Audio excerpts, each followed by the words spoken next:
D'accord. Alors, bonsoir à toutes et à tous. Donc, tout d'abord, Vision d'Europe se réjouit de vous accueillir aujourd'hui pour sa 3e conférence de l'année. Donc, nous avons le plaisir d'avoir avec nous Madame la Ministre de la Transition écologique, Madame Barbara Pompili. Et donc, au nom de toute l'équipe de Vision d'Europe, je vous remercie d'avoir accepté cette invitation à l'IEP, malgré un report. Donc, merci beaucoup d'être revenu. Donc, avant de commencer la présentation de Madame Pompili, j'aimerais tout d'abord que nous ayons une pensée pour le peuple ukrainien, qui vit actuellement une période très difficile de son histoire en tant qu'association européenne, et nous sommes évidemment très touchés par ce qui se passe, et c'est pour ça que nous voulions nous attarder à avoir une pensée à ce moment-là, mais nous aimerions également apporter notre soutien à toutes les personnes qui sont obligées de fuir leur pays à cause de la guerre, et ce dans l'entièreté du globe. Nous ne les oublions pas. Donc, si vous me permettez, je vais essayer de dresser un portrait assez rapide avant de présenter le déroulé de la conférence, puisqu'il me paraît assez intéressant à développer, surtout pour les étudiants et étudiantes de Sciences Po Lille, puisque vous êtes vous-même une ancienne de la maison, si je puis dire. Comme vous avez été diplômée de la promotion Léopold Sédar Senghor en 97, vous avez ensuite... Pardon il n'y a pas si longtemps, ne vous inquiétez pas. Donc, vous avez ensuite adhéré au Vert 3 ans plus tard. Vous avez été successivement assistante parlementaire et secrétaire générale adjointe. Donc, en 2012, vous êtes élue députée de la 2e circonscription de la Somme. Puis, vous êtes désignée la même année coprésidente du groupe écologiste à l'Assemblée nationale. Donc, vous allez ensuite occuper la présidence du groupe parlementaire à l'Assemblée. Vous allez devenir la première femme à détenir ce titre, donc en 2013. Donc en 2016, vous allez être nommée secrétaire d'État chargée de la biodiversité auprès de Madame Ségolène Royal.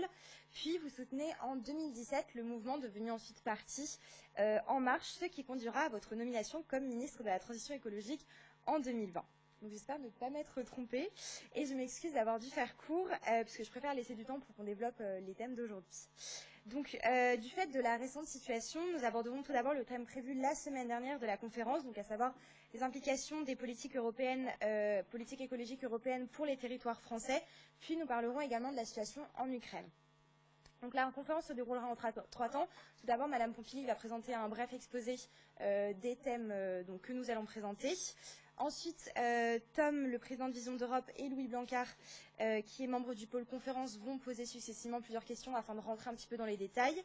Et ensuite, nous allons faire circuler un micro dans la salle afin que vous puissiez vous-même adresser vos questions à Madame la Ministre. Et donc, merci beaucoup et je laisse la parole à Madame Pompili.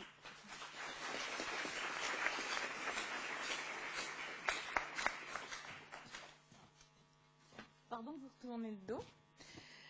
Bien, chers étudiants, alors chers représentants de Vision d'Europe, je suis particulièrement heureuse d'être avec vous ce soir. Heureuse d'être là parce que je me revois à votre place. Alors, il ne faut pas rappeler les dates. Il y a une toute petite vingtaine d'années, sur les bancs de cet Institut d'études politiques de Lille, qui m'a tant appris. Alors, ce n'était pas ici. À l'époque, alors on me dit « Ah, vous étiez rue de Trévise ?» Oui, j'étais rue de Trévise, mais en fait, j'ai même connu la rue Gauthier de Châtillon à l'époque où on partageait les locaux de l'IEP avec les locaux de l'ESJ, ce qui posait un certain nombre de problèmes d'ailleurs, mais bon. Donc très heureuse de vous retrouver malgré tout, et très heureuse aussi parce que cette IEP...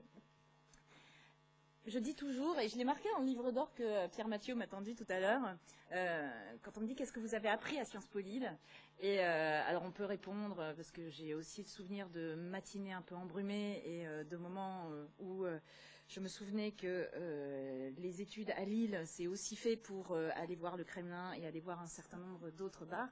Le Kremlin existe toujours, j'ai vu ça l'autre fois. Et oui. Et en fait, ce que j'ai appris vraiment à Sciences Po Lille, ce que j'ai appris nulle part ailleurs, c'est que j'ai appris à réfléchir. Et je crois que c'est ce qui a été le plus grand enseignement pour moi, et que je ressors depuis des années, c'est que je sortais du lycée, j'avais appris plein de choses, j'avais des bonnes notes, et malgré tout, le truc qui, entre mes deux oreilles, là, j'avais jamais vraiment appris à l'utiliser, j'avais jamais appris à le faire tourner dans tous les sens, à essayer de comprendre des problèmes, de sortir des idées, de construire une pensée. Et c'est ce que j'ai appris à Sciences Po Lille. Et après, ce que j'aimais aussi, c'est que j'ai vu dans d'autres IEP que quand vous aviez des bibliographies, elles étaient obligatoires. C'est-à-dire qu'il fallait toutes absorber, il fallait tout enregistrer. C'est-à-dire qu'on vous apprenait à être un ordinateur vivant. Ici, à Sciences Po Lille, à l'époque où j'y étais, je ne sais pas comment c'est devenu maintenant, j'espère que c'est... Mais bon, c'est pas grave. Pierre Mathieu n'est pas là, il est parti au théâtre. Donc, on peut parler. À l'époque, quand on avait une bibliographie, on nous disait c'est indicatif. Voilà ce que vous devriez lire, voilà les bases. Mais prenez le temps de lire, lisez-en moins, mais comprenez ce que vous êtes en train de lire. Comprenez les messages qu'on veut vous faire passer. Comprenez l'idée qui est sous-jacente. Et surtout, essayez de ne jamais être des espèces d'ordinateurs qui avalent, mais apprenez à être des êtres humains, au sens pur du terme, c'est-à-dire des gens qui réfléchissent. Et donc pour moi, c'est le plus bel enseignement que j'ai eu dans toutes mes études. C'est celui-là que j'essaye d'apprendre aussi à ma fille, et c'est ce qui m'a permis, je crois, d'être où je suis aujourd'hui. Et donc j'en serai reconnaissante à Sciences Po Lille toute ma vie. C'est aussi là d'ailleurs où j'ai construit mes plus belles amitiés qui durent encore. Donc je vous le souhaite. Bon, mais je suis surtout là aujourd'hui pour vous parler d'Europe et d'écologie. Ces mots, évidemment, prennent un sens tout particulier ici à Lille, puisque Lille, on le dit toujours, est la porte de l'Europe. Mais vous parlez d'Europe ce soir, ça prend surtout un sens très fort à l'heure où la guerre initiée par la Russie en Ukraine, aux portes de l'Union, est probablement la crise géopolitique la plus grave sur notre continent depuis des décennies, voire depuis la Seconde Guerre mondiale. Nous pouvons sans doute y voir le signe clair d'un changement d'époque. Mais j'ai surtout, évidemment, dans votre lignée, une pensée particulière ce soir pour le peuple ukrainien qui vit des heures difficiles.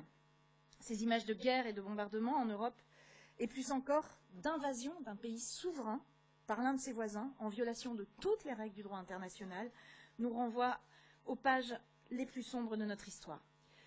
Cette crise grave met en lumière, plus que jamais depuis la création de l'Union européenne, la nécessité de nous rassembler et de construire notre souveraineté, notre autonomie stratégique et notre défense collective pour rester maîtres de notre destin en Europe.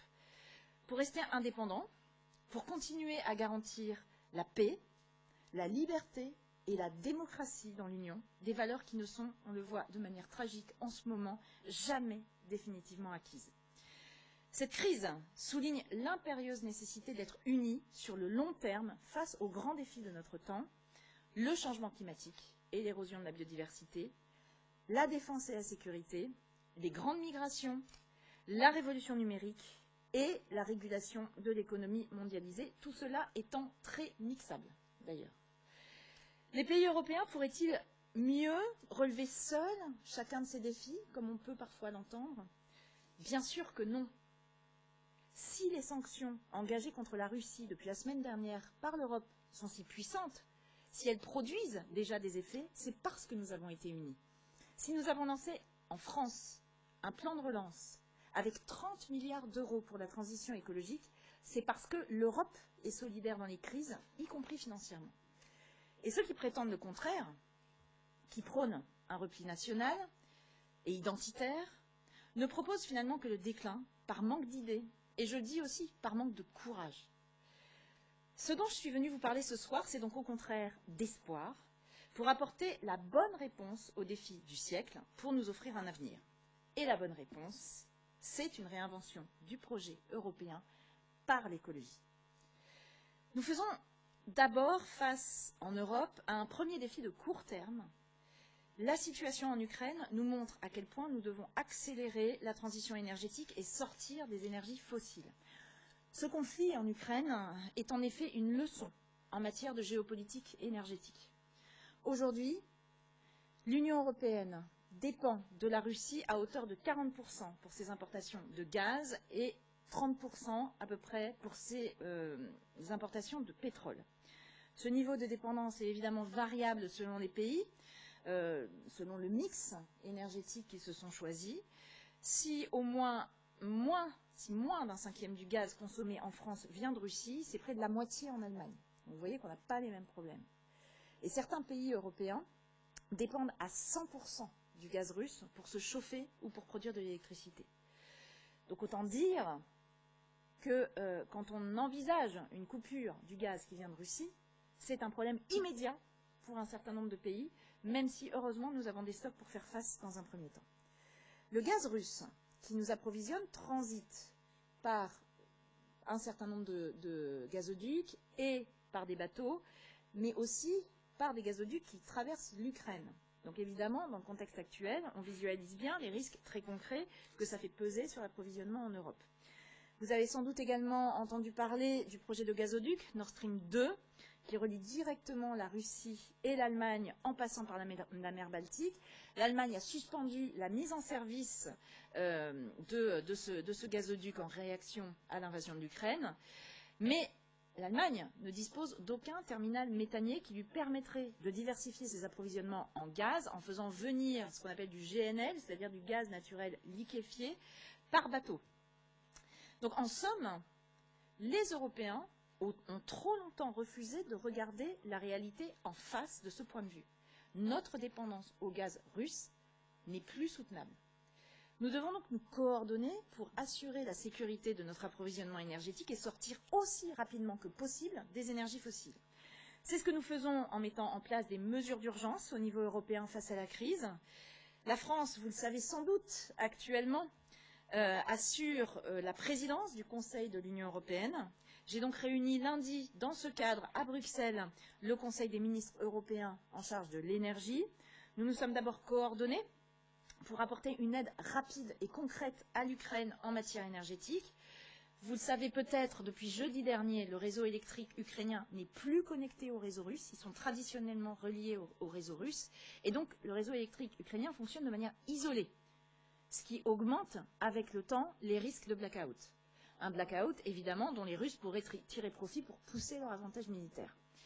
À la demande de l'Ukraine, nous nous orientons donc vers un raccordement du réseau ukrainien au réseau électrique européen pour permettre une plus grande résilience, le mot résilience que tout le monde doit apprendre à connaître, du réseau ukrainien. Ce n'est pas évident parce qu'on a des problèmes de ces différents types de réseaux, il y a des problèmes d'oscillation, il peut y avoir des problèmes aussi de sécurité, y compris sur notre réseau européen. Donc ça prend un tout petit peu de temps, mais on travaille avec eux et je pense qu'on va y arriver. Ensuite, nous nous sommes également mis d'accord sur la nécessité de nous coordonner pour nos importations d'énergie et pour la gestion de nos stocks stratégiques de pétrole.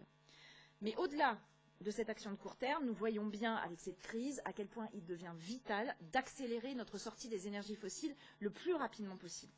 Ce qui est en jeu, c'est à la fois notre souveraineté et notre capacité à contenir le réchauffement climatique.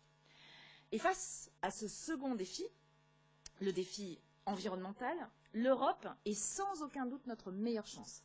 C'est bien simple, l'ampleur de la crise écologique appelle une réponse d'envergure. Tous les indicateurs sont désormais au rouge. Et comme l'a rappelé le dernier rapport du GIEC, qui est sorti lundi dernier, les impacts du réchauffement climatique sont déjà visibles et vont s'accélérer dans le temps. Le GIEC estime par exemple qu'environ 1 milliard de personnes sur Terre pourraient vivre d'ici 2050 dans des zones menacées par la montée des eaux et des épisodes de submersion marine. Il ne faut pas croire qu'en France, on sera épargné par le phénomène. On a, et c'est toujours dans le rapport du GIEC, évalué que d'ici la fin du siècle, en France, il pourrait y avoir des submersions qui entraîneraient 20 000 km de routes qui pourraient être submergées, 2 000 km de voies ferrées. Vous voyez bien jusqu'où ça rentre. La crise écologique à laquelle nous nous attaquons est incontestablement le plus grand défi auquel l'humanité ait eu à faire face. Et dans cette perspective, l'Union européenne nous offre des outils, notamment diplomatiques, juridiques et financiers, extrêmement puissants. Grâce à l'Union européenne, nous disposons d'une force de frappe décuplée sur le plan économique et trop souvent sous-estimée. Je pense en particulier à notre immense marché commun, qui représente près d'un demi-milliard de personnes et produit 18% de la richesse mondiale. Il nous permet de pousser très loin nos exigences environnementales. À l'intérieur de ce marché, d'abord par une réglementation exigeante, mais aussi à l'extérieur, grâce à l'influence dont dispose l'Union européenne sur ses partenaires commerciaux, en les poussant à accélérer leur transition écologique. On pourra en reparler si vous voulez. C'est déjà le cas, par exemple, pour le marché automobile. Quand nous imposons au niveau européen des normes d'émissions de CO2 et de polluants atmosphériques aux véhicules, nous les imposons aussi à l'ensemble des constructeurs mondiaux qui souhaitent les commercialiser en Europe. Et ça les oblige à innover pour atteindre nos standards. Et si aujourd'hui les voitures électriques se développent aussi vite, c'est tout simplement parce qu'il y a des normes de CO2 qui sont de plus en plus exigeantes en Europe. C'est pour ça. C'est pas parce que d'un seul coup, les constructeurs automobiles se sont dit « Tiens, ce serait vachement bien de faire de l'électrique ». Non, pas pour ça. La puissance du marché européen, nous devons l'utiliser pour aller plus loin et plus vite. Et c'est dans cette optique que nous défendons également le principe des mesures miroirs, pour obtenir la réciprocité des standards de production entre les produits européens et ceux importés des pays tiers. On ne peut plus aujourd'hui accepter d'importer des produits agricoles qui sont cultivés grâce à des pesticides et des engrais qui sont interdits en Europe. Ça n'a pas de sens.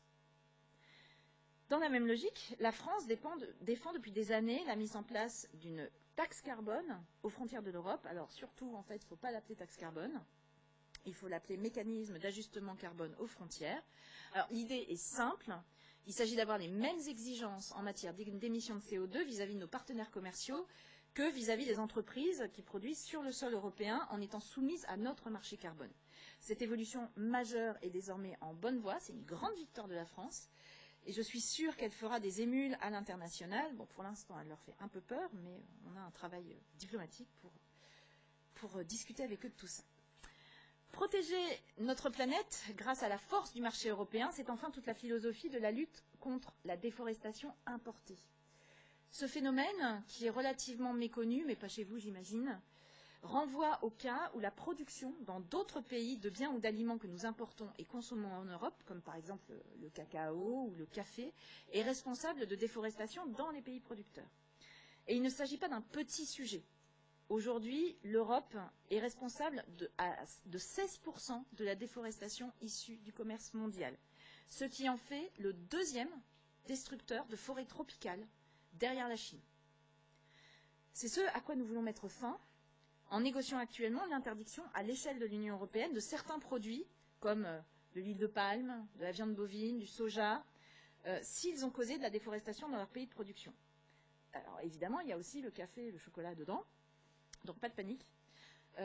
On travaille tous pour faire en sorte que, justement, on puisse inciter aussi pour ouvrir le marché européen, justement, c'est toujours la même chose, sur les pays concernés, à éviter la déforestation, et donc on travaille avec tous les pays concernés pour développer des méthodes d'agriculture qui permettent d'éviter ce fléau et qui permettent quand même de continuer à produire notamment du cacao ou du café, mais aussi de la viande pour ceux qui souhaitent en manger.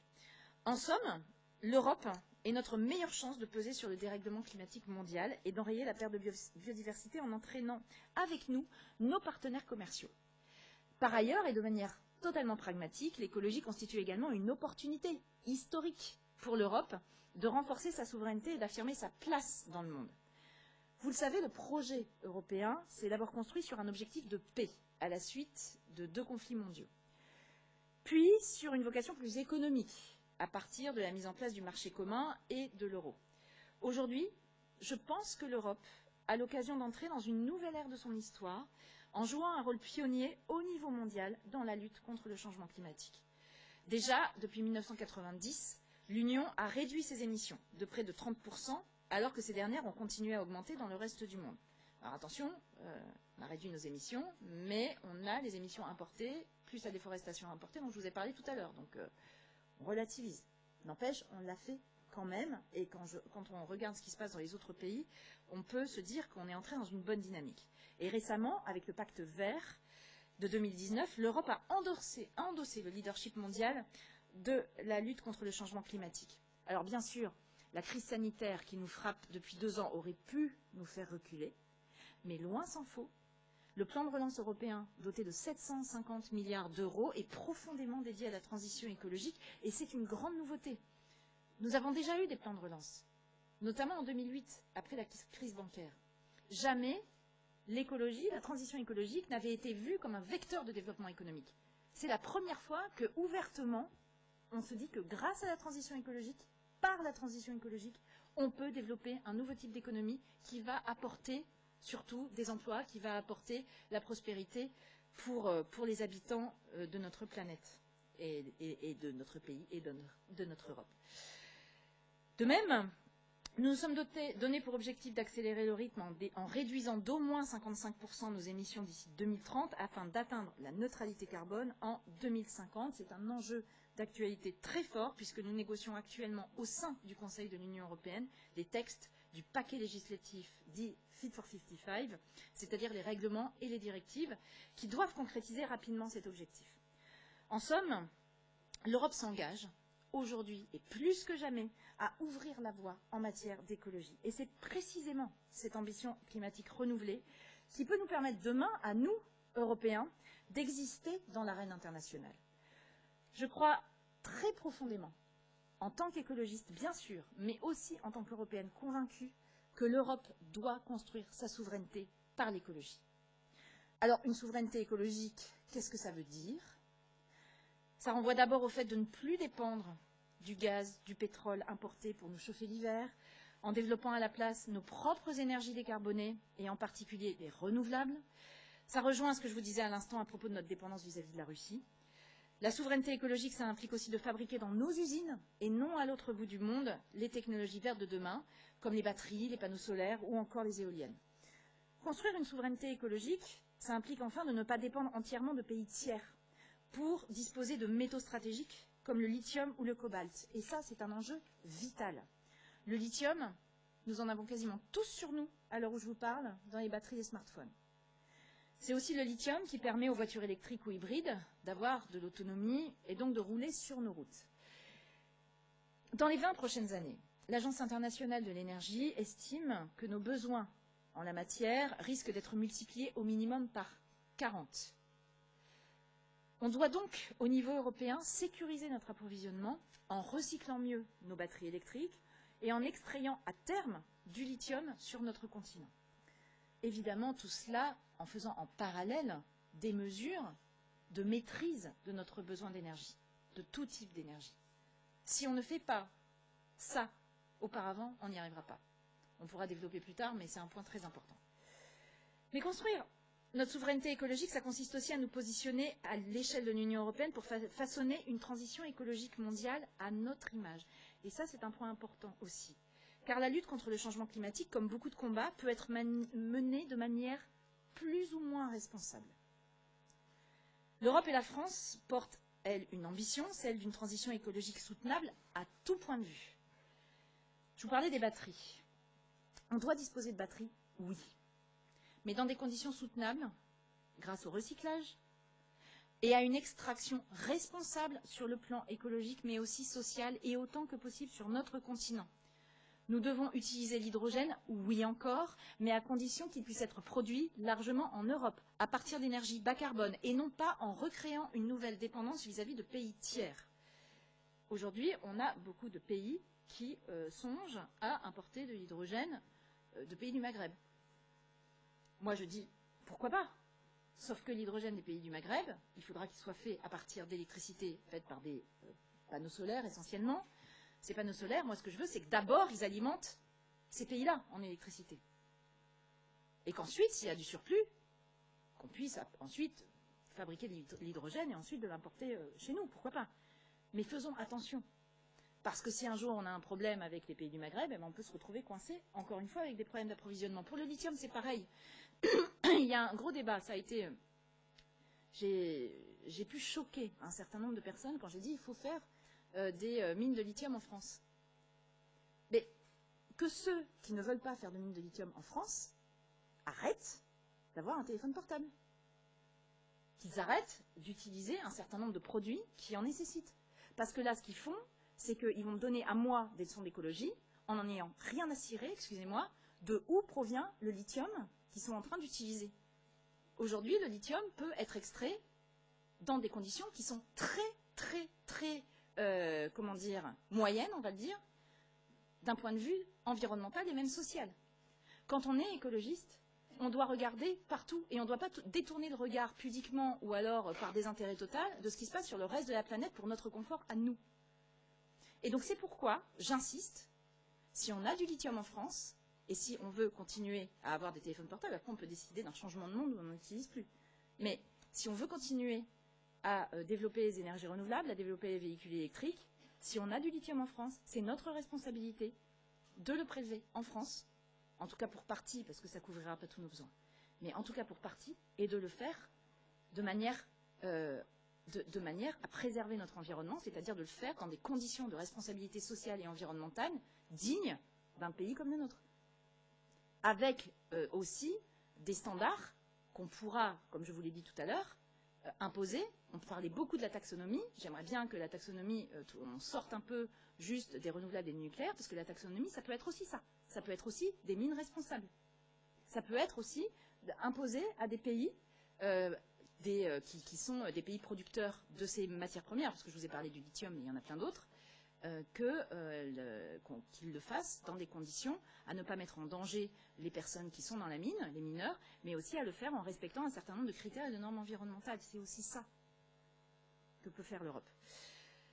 Voilà. Et puis, dernier point, je crois que, je vous l'ai dit tout à l'heure, mais je veux vraiment le répéter, le modèle de transition écologique qu'on peut porter au niveau européen, ce modèle de responsabilité dont je vous ai parlé, c'est aussi un modèle qui doit intégrer la transformation de nos modes de vie, en faisant évoluer nos manières de consommer, de nous déplacer. Cette transformation, elle doit se faire de manière juste, elle doit se faire de manière inclusive, c'est-à-dire qu'on ne peut pas laisser une partie de la population, y compris dans notre pays, sur le bord du chemin. Il faut qu'on emmène tout le monde, sinon on n'y arrivera pas. Et je crois que quand on a connu la crise des Gilets jaunes, elle peut entraîner deux choses, la crise des Gilets jaunes. Et ça dépend du courage politique qu'on peut avoir, parce qu'il faut avoir un peu de courage politique pour faire de l'écologie. Mais la crise des Gilets jaunes, soit elle entraîne un abandon pur et simple de la transition écologique, c'est-à-dire un soulagement de court terme, et lâche un peu, on peut le dire, un soulagement de court terme, parce que la catastrophe arrivera, elle va arriver très vite, y compris pour les personnes qui ont manifesté à ce moment-là. Soit on en tire des leçons en disant, les Gilets jaunes, il faut qu'on réussisse d'une manière ou d'une autre à les entraîner avec nous, à ce qu'ils deviennent aussi des acteurs de la transition. Parce qu'ils le sont, en fait, même sans le savoir aujourd'hui. Et donc, on doit tous réussir ce travail, qui est un travail très dur, de cohésion sociale. Et ce travail de cohésion sociale, c'est peut-être un des plus gros défis que nous avons à mener. Voilà, j'ai déjà été trop longue. L'Europe est une chance inouïe face aux défis climatiques, mais cette chance ne se saisit qu'à force de détermination et de travail collectif. Aujourd'hui, il nous reste encore beaucoup à faire pour construire, avec ambition, sans naïveté, un continent plus indépendant, plus durable et plus juste. C'est ça être européen, c'est ça faire le choix collectif, du dialogue, du compromis, qui est toujours plus complexe, parfois trop lent, mais qui garantit la paix et qui permet de faire les choses en grand. Je crois que la demande de l'Ukraine de rejoindre l'Union au cœur d'une guerre en est la plus puissante illustration. Notre devoir est donc de continuer aujourd'hui et demain à faire vivre, avec ambition, responsabilité, cet idéal européen. Vous avez du pain sur la planche. Je vous remercie.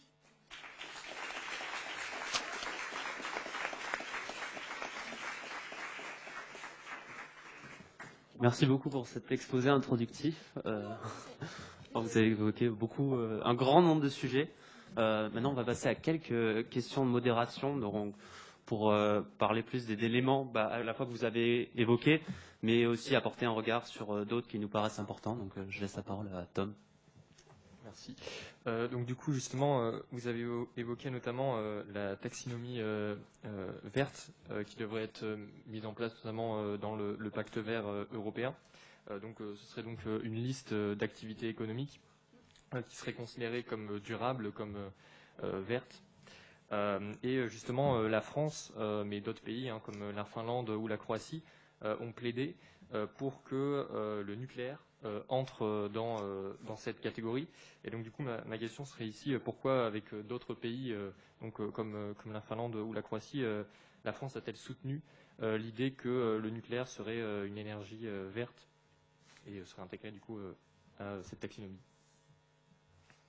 Alors, d'abord, vous ne m'entendrez jamais dire que le nucléaire est une technologie verte. Jamais. Et la France, d'ailleurs, ne l'a pas dit. Elle dit que c'est une technologie bas carbone. Ça, c'est vrai. C'est-à-dire que pour produire de l'électricité, c'est une des technologies, c'est presque la technologie qui utilise le moins de CO2. Donc, de ce point de vue-là, chef ou chef, de ce point de vue-là, le nucléaire, qui n'est pas franchement ma tasse de thé, hein, moi depuis toujours, je suis ministre de l'énergie, je suis obligée d'être pragmatique. Quand vous voulez baisser les émissions de gaz à effet de serre très vite, c'est-à-dire d'ici 2030, c'est-à-dire d'ici 8 ans, il faut qu'on ait baissé de 55% au niveau européen, donc ça se répartit un peu différemment selon les pays, mais nos émissions de gaz à effet de serre. Il faut bien comprendre deux choses, si on veut prendre les choses sérieusement. En France, on est à peu près à 60% de notre consommation d'énergie qui est basée sur des fossiles. Donc il faut qu'on sorte aussi de l'idée que c'est que du nucléaire en France. En France, entre 50 et 60% pour être exact, c'est du gaz pour nous chauffer, on en parlait avec la Russie, c'est du pétrole pour alimenter nos voitures en carburant, etc. Donc on a énormément d'énergie fossile en France encore. Donc si on veut baisser nos énergies fossiles, notre consommation d'énergie fossile, on peut le faire de deux manières. La première, économie d'énergie. Première chose. Donc c'est très important. Ce qu'on fait par exemple sur la rénovation des bâtiments, la rénovation thermique des bâtiments, sur des changements de mode de vie, qui sont par exemple de circuler un peu plus à pied, un peu plus à vélo, de prendre un peu plus les transports en commun, etc. Ça fait baisser nos émissions de gaz à effet de serre. Et un certain nombre d'utilisations qui sont d'habitude des fossiles, il faut qu'on les transforme pour ce qu'on n'a pas économisé, on le transforme en électrique. Ça, ce sont par exemple les voitures électriques, typiquement. Et ça veut dire que si on veut arriver à cet objectif, on va donc baisser notre consommation de fossiles, mais ça va entraîner une augmentation de notre consommation d'électricité.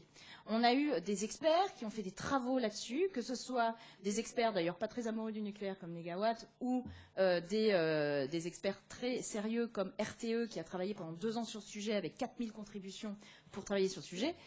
Ils nous ont bien montré qu'on était sur une pente où on allait augmenter notre demande d'électricité. Or, aujourd'hui, en France, je vous dis en France, et sur l'Europe, vous allez voir la logique. En France, vous avez beaucoup de centrales nucléaires qui fabriquent de l'électricité. On est entre 65 et 70% de production d'électricité en France qui est au nucléaire. Beaucoup moins en ce moment. Mais bon, c'est la base. Et ensuite, vous avez des énergies renouvelables, un peu de gaz, un tout petit peu de charbon. Si vous voulez aujourd'hui faire face à une augmentation de la demande d'électricité dans les 10 ans qui viennent ou 15 ans qui viennent, vous ne pouvez pas en France reconstruire une centrale nucléaire. Parce que construire une centrale nucléaire, ça prend entre 15 et 20 ans. Donc de toute façon, elles arriveraient, mais plus tard. Donc elles peuvent être utiles, et ça rejoint l'affaire de la taxonomie, elles peuvent être utiles plus tard. Mais elles ne peuvent pas être utiles pour ceux qui veulent en faire. Mais elles ne peuvent pas être utiles tout de suite. Donc tout de suite, c'est économie d'énergie renouvelable à fond la caisse. On ne peut pas faire autrement. Et donc c'est pour ça que tous ceux qui me disent « Ah ouais, non, il ne faut pas faire trop d'éoliennes. Oh non, il ne faut pas faire trop de... » Ce sont des gens qui ne sont pas réalistes. Juste pas réalistes. Le nucléaire, aujourd'hui, ne pas investir, y compris quand on est un pays comme la France, qui utilise beaucoup de nucléaire, dans la sécurité de ces centrales, dans des outils de compétences, etc., qui pourraient être intégrés dans la taxonomie verte, ça n'a pas de sens parce qu'aujourd'hui, ça nous aide pour baisser nos émissions de gaz à effet de serre, qu'on le veuille ou non, que ça me plaise ou pas. Que ça me plaise ou pas, aujourd'hui, on a moins de chemin à faire en France pour baisser nos émissions d'électricité, de production d'électricité par fossile, qu'en Allemagne, par exemple, où aujourd'hui, ils sont dans une difficulté très forte. Le ministre allemand Robert Habeck, du climat, a dit hier ou avant-hier qu'ils allaient être obligés de repousser, avec la crise ukrainienne, la fin de leur sortie du charbon. Y compris d'ailleurs la fermeture de leur dernière centrale qui devait fermer cette année. Ils vont être obligés de repousser parce qu'ils sont trop dépendants. Donc se priver d'une énergie bas carbone actuellement, ce n'est pas quelque chose qui est logique. Et après, quand on aura d'autres manières de gérer les renouvelables, quand on pourra faire du stockage, on verra les choses autrement. Ça, c'est plus tard. Mais donc, la taxonomie, c'est juste des investissements. C'est juste sur quoi on peut investir qui peut être labellisé pour aider à baisser les émissions de gaz à effet de serre. Donc oui, le nucléaire est dedans pour la part qui peut aider. Les renouvelables, évidemment, ils sont aussi. Voilà. Mais après, il y a beaucoup de religion dans tout ça. Moi, j'essaye de remettre un peu de pragmatisme. C'est pas évident parce que moi aussi, j'avais une religion. Merci beaucoup. En parlant d'ailleurs d'investissement dans de nouveaux secteurs, vous avez parlé de l'importation d'engrais qui doit prendre fin parce qu'on importe, la France, l'Europe importe aujourd'hui près de 30% de ses besoins en engrais en Russie, et en fait la crise actuelle géopolitique en Ukraine a fait bondir les cours du pétrole, du gaz et notamment donc des engrais dont on sert pour là-dessus. Quelles sont les mesures envisagées pour pallier à ce problème, et est-ce que ces mesures elles pourraient avoir des effets négatifs sur les objectifs européens en matière de transition écologique notamment? Oui, oui, les engrais c'est du pétrole. Les engrais, c'est du pétrole. Et puis, les cours du pétrole sont en plus aggravés pour l'agriculture par l'envolée des cours du blé aussi. Parce que l'Ukraine, c'est le grenier à blé de l'Europe. C'est connu depuis longtemps.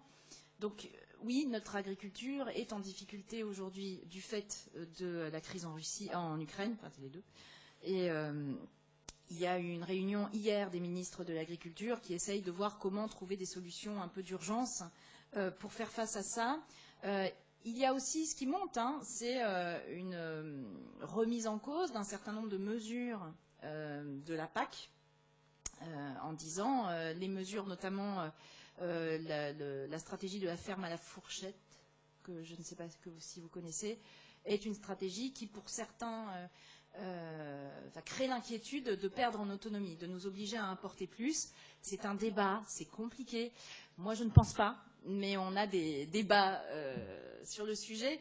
Le meilleur moyen pour éviter d'être dépendant, c'est d'avoir une agriculture qui est une agriculture plus basée sur l'agroécologie, plus sur le bio, etc. Mais notre agriculture française n'en est pas encore là.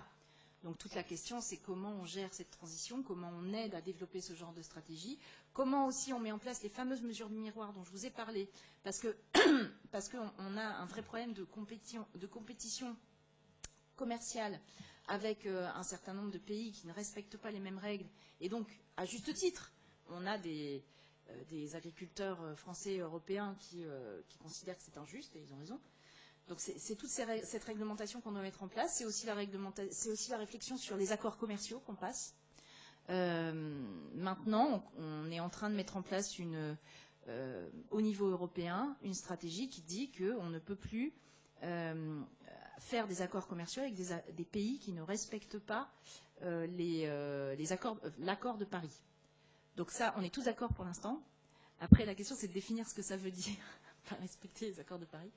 Et là, c'est pas évident. J'essaie d'être moins longue pour prendre plus de questions. Merci beaucoup. Du coup, toujours par rapport à la crise ukrainienne, plus sur la question de l'énergie que vous avez déjà évoquée, notamment sur la dépendance européenne au gaz russe, au pétrole russe. Donc du coup, ce serait plutôt deux questions. Une centrée plutôt sur la France. Est-ce que vous voyez un risque d'un impact, que ce soit peut-être un risque de pénurie, mais même au niveau du prix, que ce soit du gaz en France. Et puis aussi, est-ce que vous pensez que finalement cette crise, et vous l'avez un petit peu aussi évoqué, elle peut être une forme de catalyseur, notamment sur la transition énergétique européenne, au stade de plutôt ici des négociations, notamment pendant la présidence du Conseil de l'Union européenne, puisque peut-être qu'il y a une sorte de déclic à un moment où on se dit peut-être par rapport à nos dépendances à d'autres pays. Donc est-ce que voilà plutôt donc, sur la partie de la France et les négociations? Oui.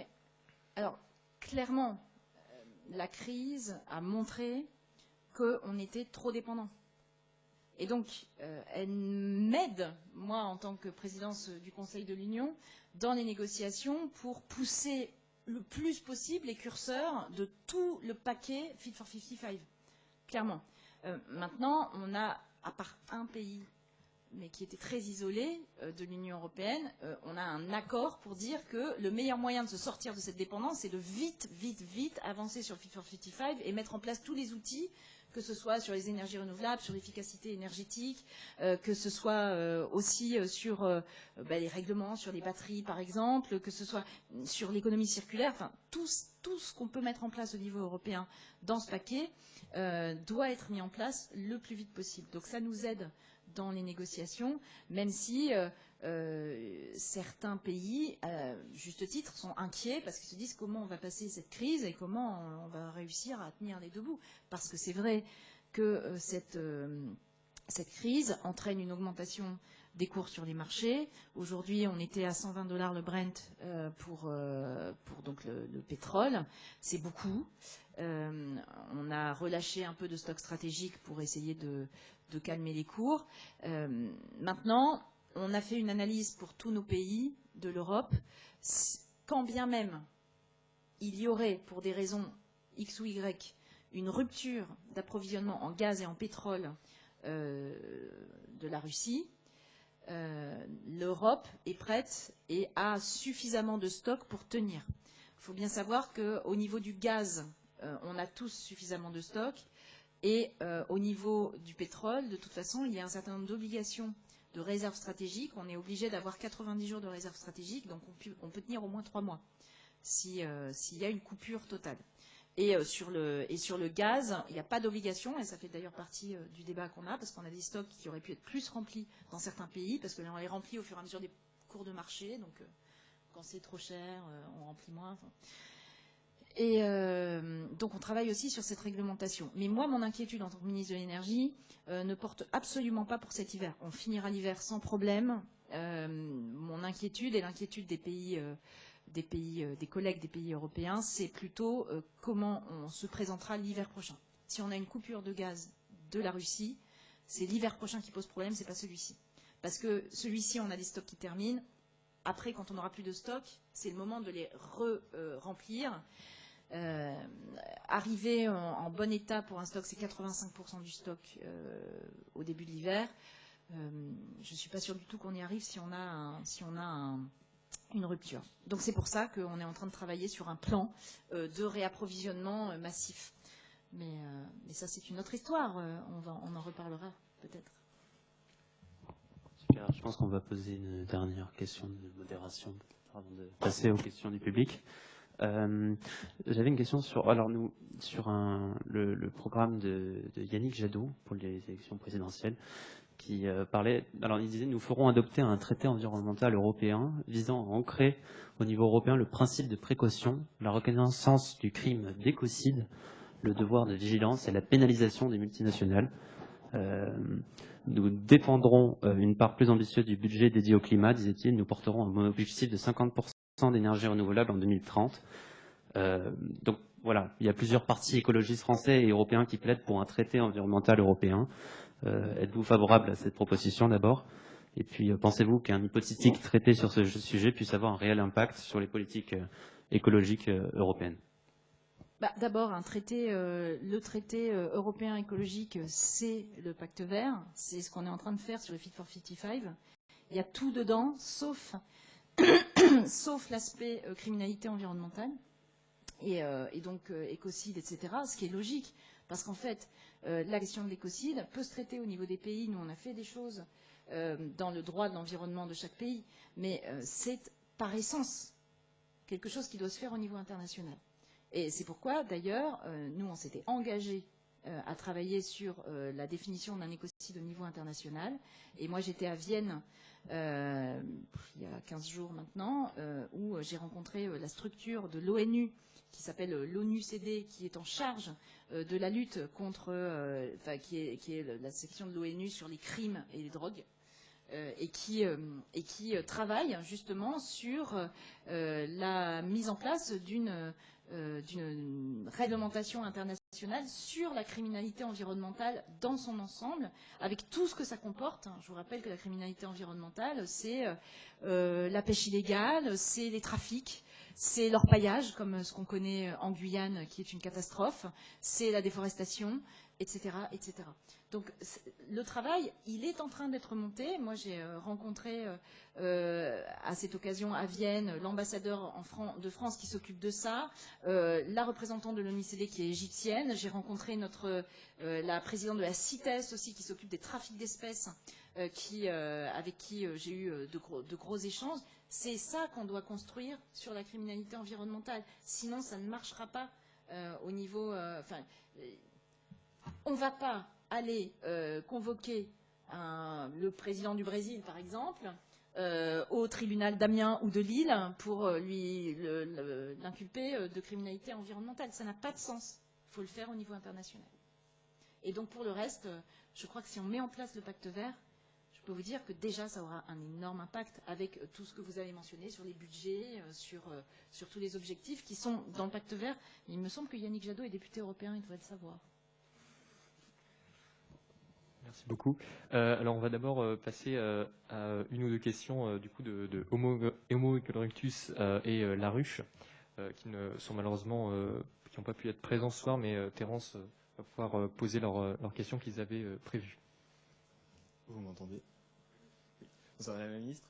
Donc je vais poser les questions effectivement pour Laruche et Homo erectus. Vous avez parlé au début de votre intervention justement du marché carbone européen. Et donc Laruche faisait remarquer qu'en 2018, certes, le prix des quotas carbone avait augmenté et ils avaient de nouveau augmenté en 2021, au point parfois de devenir aussi un objet de spéculation. Et il soulignait que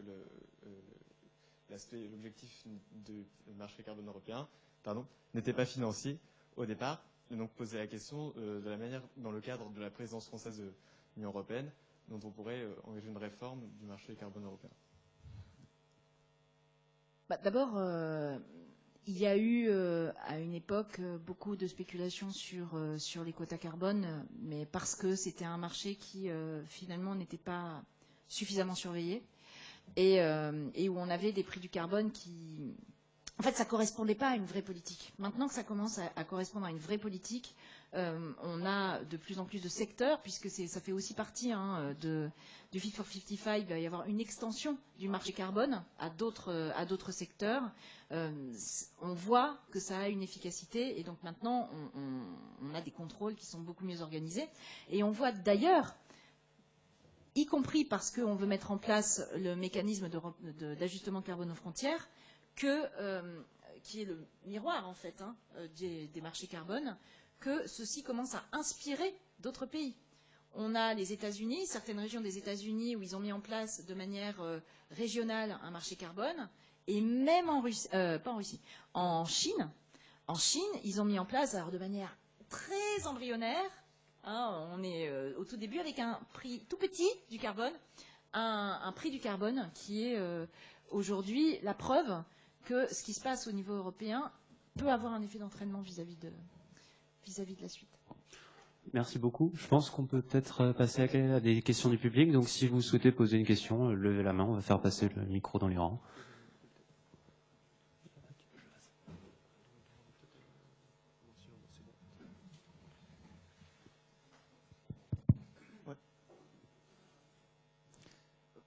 Bonsoir Madame la Ministre, donc, merci pour votre intervention.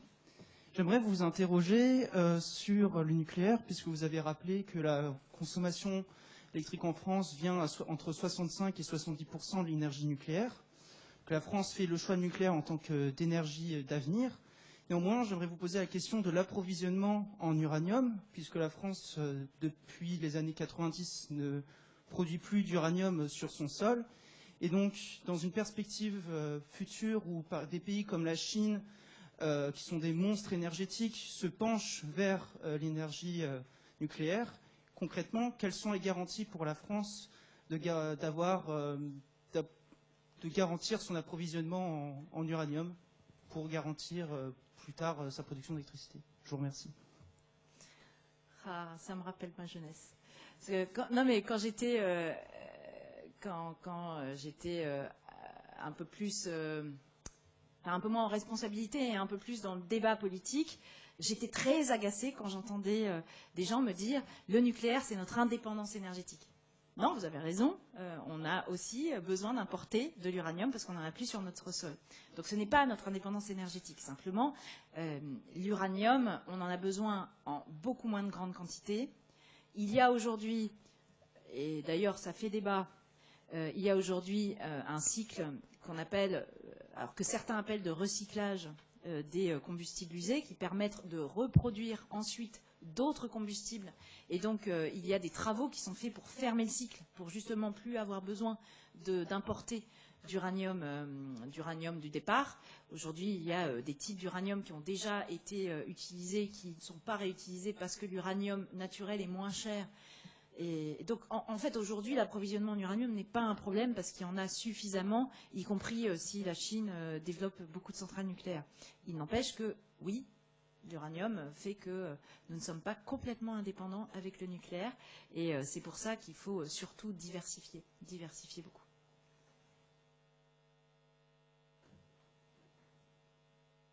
Après, il y a plein de mains à droite. Enfin, je ne sais pas si c'est à droite. Enfin, bonjour Madame la Ministre, je vous remercie de votre présence aujourd'hui. Je voulais savoir, on a eu les lois MAPTEM et les lois NOTRe qui ont permis une prise en main de la compétence énergie et climat par les collectivités territoriales. Et quels vont être les impacts du coup des décisions prises par l'Union européenne à travers le pacte vert dans la gestion énergétique des collectivités territoriales, et si ce pacte vert va vraiment permettre aux collectivités d'avoir un rôle dans cette transition écologique. Merci. Oui, sujet important, parce que l'écologie, on le dit souvent, c'est penser global, agir local. Et donc, on a besoin que toutes les grandes orientations qu'on prend soient déclinées sur les territoires. Les régions ont un rôle très important à jouer parce qu'elles sont en charge de l'énergie, de la politique énergétique sur les territoires. Et c'est un bon niveau pour pouvoir avoir une vision globale. C'est pas trop petit, c'est juste la bonne échelle. Aujourd'hui, elles ont déjà un rôle à jouer, notamment par la loi climat et résilience qui leur a donné une responsabilité importante, puisque nous avons des objectifs de développement des différents types d'énergie renouvelables. Ces objectifs sont revus régulièrement, mais les régions maintenant doivent les appliquer sur leur territoire. Et c'est très important parce que maintenant, on oblige à ce qu'il y ait un minimum de coordination, parce que avant, je ne sais pas comment ils avaient prévu de faire ça, mais on donnait des objectifs au niveau national, et après on attendait que ça retombe et que chaque région, ce qu'elle fait, à la fin, la somme, ça fasse les objectifs nationaux. Moi, je ne sais pas comment on fait quand il n'y a pas un minimum de coordination et de travail ensemble. Les régions ont aussi la responsabilité sur l'implantation, notamment des énergies renouvelables, qui peuvent poser des questions d'un point de vue d'acceptation sociale, comme les éoliennes par exemple, de tenir un conseil régional de l'énergie qui rassemble les collectivités pour justement travailler avec elles pour regarder sur le territoire comment on fait cette implantation des différentes sources d'énergie. Ce qu'on voudrait là, c'est développer le plus possible une participation des territoires, de leurs habitants, des acteurs, que ce soit les entreprises, que ce soit les associations, et puis bien sûr les porteurs de projets, pour que tout le monde se concerte un peu et se parle pour mettre en place ces énergies. Je vous l'ai dit tout à l'heure, on ne peut pas se passer des énergies renouvelables, on est obligé d'en faire, et d'en faire beaucoup. Maintenant, on peut essayer de le faire intelligemment. Et ça fait partie des outils qu'on met en place avec une cartographie qu'on a demandé au préfet pour qu'il nous donne un peu quelles zones étaient possibles. Le pacte vert va s'inscrire dans tout ça, puisque le pacte vert, c'est un certain nombre de directives qui vont être transposées en droit français par des lois, mais c'est aussi des règlements qui s'appliquent directement. Mais dans toutes les politiques qui sont prises maintenant, y compris au niveau européen, la question de la transition juste, c'est-à-dire de faire accepter cette transition par les habitants, passe par des mécanismes au niveau local. On ne peut pas faire tout d'en haut, ce n'est pas possible.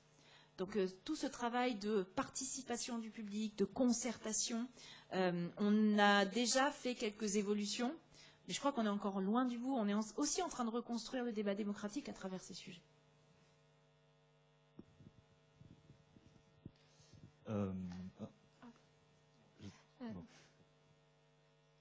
Allez, chacun son tour. Bonsoir, merci d'être là. Du coup, moi j'avais une question par rapport aux réfugiés climatiques qui n'ont aucun statut juridique ni en Europe ni dans les instances internationales.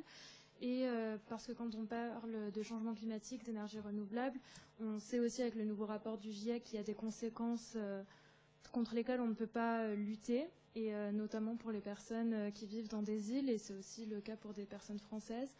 Donc, qu'est-ce que la France peut faire pour ces réfugiés climatiques ou sinon au niveau européen, ne serait-ce que pour leur accorder un statut et des droits? Merci beaucoup. Alors, vous avez raison de soulever ce problème. J'imagine que vous en avez parlé chez vous, mais les réfugiés climatiques aujourd'hui sont déjà plus nombreux que les réfugiés de guerre dans le monde. Donc, nous, on ne le voit pas trop parce que souvent, les réfugiés climatiques viennent dans le pays juste à côté de chez eux. Ils ne vont pas très loin. Mais ils sont extrêmement nombreux. J'ai plus les chiffres, mais ils sont déjà extrêmement nombreux. Et malheureusement, d'après en plus les données du dernier rapport du GIEC, ils risquent d'être encore plus nombreux. Ce qu'on peut faire pour eux, c'est deux choses. D'abord, oui, il y a une question de statut. Je crois qu'il faut réfléchir à la reconnaissance pour eux d'un statut de réfugié qui puisse leur permettre d'avoir des droits comme tout réfugié. Ça, c'est la première chose. Aujourd'hui, ça existe un peu, mais ce n'est pas très clair. Je pense qu'il y a un travail à faire juridique. Je suis moins spécialiste de ce sujet-là, mais on voit bien qu'il y a un manque et qu'il va falloir éclaircir tout ça, que ce soit au niveau des États, mais aussi à un niveau plus international et au niveau européen. Ensuite, la deuxième chose qu'on peut faire pour eux, c'est comme tout hein, en transition écologique, c'est d'essayer de faire en sorte qu'ils ne soient pas obligés de partir. Pour ça, on doit se dépêcher d'accélérer notre baisse d'émissions de gaz à effet de serre. Plus on le fait, moins les effets vont se sentir dans ces pays-là. Donc on a ce travail qu'on doit faire, et puis aussi un travail auprès de ces pays-là pour les aider. Et ça, on en a beaucoup discuté pendant la COP 24, 25, la COP 25, la COP 26, la COP 26, la COP 26. Non, parce qu'il y a les COP biodives aussi qui ont mais donc la COP 26. Et j'ai une réunion d'ailleurs lundi avec la présidence de la COP 26, de la COP 27 et de la COP 28 et la secrétaire générale des Nations Unies en charge du climat, Patricia Espinosa, pour qu'on essaye de préparer, en tant que présidence du Conseil de l'Union, pour préparer la COP 27 où il va être énormément question de ça. C'est-à-dire des financements, pour aider à ce qu'on appelle l'adaptation, pour que les pays qui sont victimes le plus des effets du changement climatique puissent s'adapter aux effets du changement climatique, parce qu'on ne peut plus simplement faire des politiques d'atténuation, mais aussi pour travailler sur une demande qui monte très fort, qui est ce qu'on appelle les pertes et dommages, c'est-à-dire d'aider aussi ceux qui se prennent les ouragans tout le temps. Enfin, il y avait notamment le ministre d'Antigua qui nous disait « Vous êtes gentil, moi j'ai un hôpital chez moi. Donc quand j'ai un ouragan, l'hôpital, il est défait. En plus, vous avez vu dans quelle période on est en ce moment. Il faut tout reconstruire et après j'ai un ouragan derrière. Donc il faut que vous nous aidiez parce que là, on n'est même plus dans l'adaptation, on est dans la gestion de crise tout le temps. Donc c'est pour ça que pour moi, tout est lié et que le statut des réfugiés climatiques est important, mais j'ai tendance à dire que c'est presque le constat d'échec de ce qu'on n'aura pas réussi à faire avant. Donc évidemment, il y a déjà des réfugiés, donc il faut les gérer. Mais là maintenant, il faut qu'on intensifie l'action internationale pour travailler sur l'adaptation et pour travailler sur les pertes et dommages. Voilà ce que je pouvais vous répondre là-dessus. Bonsoir. Merci beaucoup pour votre venue et votre intervention. On a parlé tout à l'heure de la taxonomie du nom et de la considération de l'énergie nucléaire comme une énergie bas carbone. J'ai été étonné, en plus de l'inclusion de l'énergie nucléaire, de la considération du gaz naturel comme une énergie au sein de la taxonomie, qui était une proposition notamment voulue par les pays de l'Est et de l'Allemagne. Alors que justement, on l'a dit tout à l'heure, enfin vous l'avez dit tout à l'heure, que le gaz naturel était une énergie fossile. Comment justifier cette proposition? Comment justifier le choix malgré plusieurs avis défavorables? Et est-ce que cela ne va pas à l'encontre de notre indépendance, de l'indépendance énergétique de l'Europe et d'atteindre nos objectifs de réduction de gaz à effet de serre? Merci beaucoup. Oui, c'est pas la panacée, c'est sûr. Maintenant, encore une fois, on est dans une course contre la montre. On parlait des réfugiés climatiques tout à l'heure. On est dans une course contre la montre. Il faut qu'on baisse très vite, très fort, nos émissions de gaz à effet de serre. Or, aujourd'hui, le gaz naturel émet 4 fois moins de gaz à effet de serre que le charbon. Donc, on ne peut pas regarder tout ça en théorie dans le monde de l'idéal. Aujourd'hui, on a des pays comme la Pologne, par exemple, qui ont 90% de leur production d'électricité qui est au charbon. Vous n'allez pas, sauf à être un doux rêveur, croire qu'en 5 ans ou 8 ans, ils vont passer de 90% de charbon à 90% de renouvelable. Ça n'existe pas. Non, c'est pas possible. Enfin, j'attends votre question parce que je sens que je vais aimer y répondre. Mais non. Même mégawatts qui sont des amis à moi que je connais savent très bien qu'on ne peut pas passer du charbon à 90% de charbon, à 90% de renouvelable en 5 ans ou 8 ans. Ça n'existe pas. Alors si, ça peut exister, si, vous avez raison, pardon. Ça peut exister dans une dictature. Ça peut exister dans une dictature et ça peut exister en acceptant des morts. C'est un choix. Mais allez-y, en Pologne, je vous emmène avec moi. Moi, j'y suis déjà allée. Et en ce qui concerne les mines de charbon, je connais très bien parce que moi j'ai grandi à Lens. Tout le monde, je ne sais pas si vous voyez où c'est. Quand je suis arrivée faire mes études à Lille, on me disait « Ah tiens, t'as enlevé ton charbon ?» C'est un peu chiant les mecs de Lille qui venaient de Marc-en-Barœul. Mais, il y en a. Si vous voulez faire une transition, vous devez faire en sorte que cette transition, elle soit juste. Vous devez faire en sorte que des gens qui travaillent, dont c'est le métier depuis toujours, puissent vivre aussi cette transition, puissent ne pas tomber dans la misère, puissent avoir un travail derrière. Ça ne se fait pas en 5 minutes. De la même manière, on le vit, alors c'est pas sur le gaz, mais on le vit sur l'industrie automobile aujourd'hui. Je suis encore élue à Amiens. Amiens, c'est un pays de sous-traitants automobiles. C'est Goodyear. Continental, c'était pas Amiens, c'était un peu plus bas. On a connu ces crises-là. Elles sont dues à quoi? Elles sont dues au fait qu'on a eu des économies où on n'a pas anticipé ce qui allait se passer. Sur les véhicules électriques, aujourd'hui, les grandes boîtes sont prêtes à passer aux véhicules électriques. Simplement, tous les sous-traitants derrière, ils n'ont pas été préparés à ça. Tous les sous-traitants derrière, c'est les fonderies, c'est les fabrications de boîtes de vitesse qui ne sont pas les mêmes quand on fait de l'électrique, etc.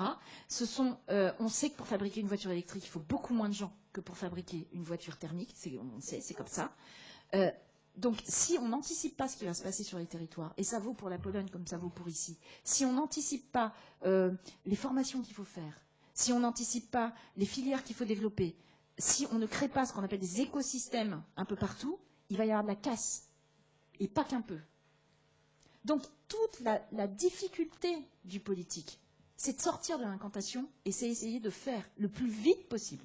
Et je peux vous dire que la Pologne, mais pas seulement la Pologne, hein, d'autres pays, l'Allemagne, s'ils veulent, y compris l'Allemagne, s'ils veulent baisser vite leurs émissions de gaz à effet de serre, c'est une question de priorité. S'ils veulent baisser vite leurs émissions de gaz à effet de serre tout de suite, ils doivent avoir une petite transition pour virer leur charbon le plus vite possible et passer au gaz.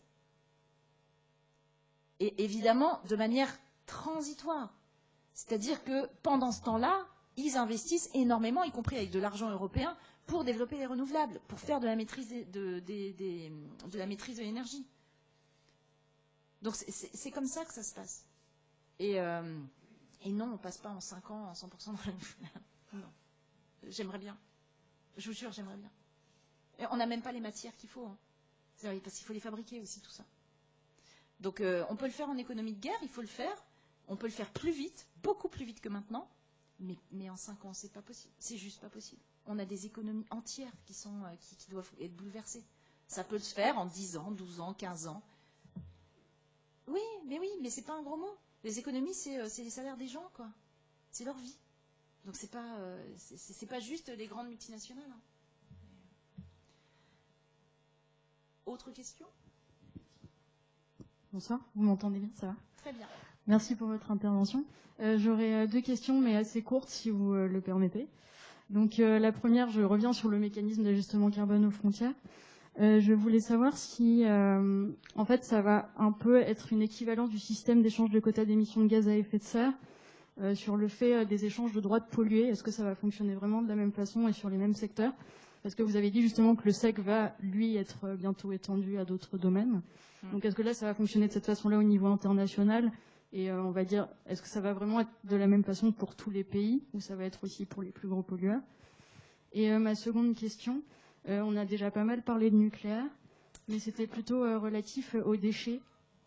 Je voulais savoir, donc, parce qu'on parle souvent du court terme, forcément, parce qu'il faut aller vite et il faut changer les choses.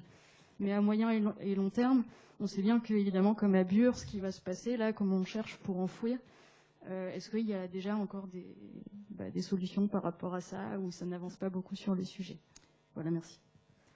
Merci. Sur le MACF, on va y aller mollo. C'est-à-dire qu'on va commencer par quelques secteurs.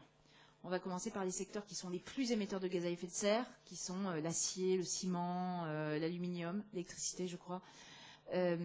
L'idée, c'est de commencer tout doucement pour essayer de faire en sorte que ce truc-là fonctionne. On a des pays que ça inquiète, qui sont les gros producteurs. Par exemple, la Turquie, qui fabrique beaucoup de ciment, sont inquiets. Et donc, on travaille avec eux. Comme on travaille, parce que on n'est pas dans notre petit monde, on est dans... Enfin, c'est la planète entière sur laquelle il faut qu'on travaille. Et donc, l'idée, c'est de travailler aussi avec un certain nombre de pays pour les aider à faire leur transition, pour qu'après, ils soient plus coincés avec le MACF. Mais certains pays essayent de pas trop jouer le jeu en disant on garde aussi les quotas gratuits de carbone. Enfin bon, tout ça est un peu compliqué, mais évidemment, on est contre. Enfin, là, il faut faire en sorte que ce soit un vrai donnant-donnant, c'est-à-dire que s'ils veulent faire rentrer des produits dans l'Union européenne, il faut qu'ils respectent les règles de l'Union européenne. C'est tout simple. Donc ça va prendre du temps, ça va se mettre en place, mais je crois que c'est extrêmement vertueux, et donc il faut qu'on le fasse. Après, on met en place des aides. Vous savez qu'on a fait un contrat avec l'Afrique du Sud, qui est un contrat très intéressant, qui est très novateur d'un point de vue international, parce qu'aujourd'hui, l'aide publique au développement ou l'aide au développement, c'est souvent des projets. Vous allez faire un projet de panneaux solaires en Côte d'Ivoire, vous payez le projet, point. Là, on a fait un contrat de plusieurs pays de l'Union européenne, plus les États-Unis, plus la Banque mondiale, je crois, et la France, et la Grande-Bretagne et l'Allemagne, pour aider l'Afrique du Sud à changer son mix énergétique et donc à faire une politique globale de changement complet de leur mix. Eux aussi sont très dépendants du charbon. Et donc, toute l'idée, c'est de les aider à travers des apports d'expertise, parce qu'il y a beaucoup de questions d'ingénierie, des formations, et pour qu'ils puissent passer justement aux renouvelables, pour qu'ils puissent développer aussi une économie, des compétences qui leur permettent de se développer tout en abandonnant le charbon. Et ça marche, enfin, là c'est en cours, hein, mais on pense que c'est exactement ce genre de choses qu'il va falloir qu'on multiplie un peu partout. On est en train d'y réfléchir avec d'autres pays. Par exemple dans les pays indo-pacifiques comme l'Indonésie par exemple, qui vivent beaucoup aujourd'hui sur le développement d'huile de palme. À un moment, on peut dire qu'on bannit l'huile de palme, etc., parce que ça crée de la déforestation. C'est bien, mais il faut aussi qu'on travaille avec ces pays-là pour voir avec eux, dans un contexte où les règles internationales vont être plus dures d'un point de vue environnemental, comment eux peuvent aussi tirer leur épingle du jeu et se développer et puis se faire vivre les gens. Parce que sinon, là-bas, les gens ne veulent pas. Ils disent, moi, je vais crever si vous m'empêchez de faire ça. Donc, on ne peut pas faire une réglementation que d'un seul bord. Il faut aussi essayer de tenir tous les bouts. Donc, la MACF, on va essayer de faire pareil. Et, pardon, la deuxième question, c'était les déchets nucléaires. Oui, les déchets nucléaires, c'est vraiment un problème. Et le nucléaire, de toute façon, l'immense problème du nucléaire, c'est les déchets et aussi la question de sûreté. Le jour où vous avez un nucléaire qui ne produit plus de déchets et qui n'a pas de problème de sûreté, franchement, très bien, tant mieux. Mais aujourd'hui, on en est très loin. Donc, on fait des recherches. Je parlais de fermeture du cycle tout à l'heure. On essaye de travailler aussi à trouver des alternatives pour les déchets à longue vie et à haute dangerosité, pour faire simple, qui sont les déchets qui iraient à Bure dans le projet CIGEO.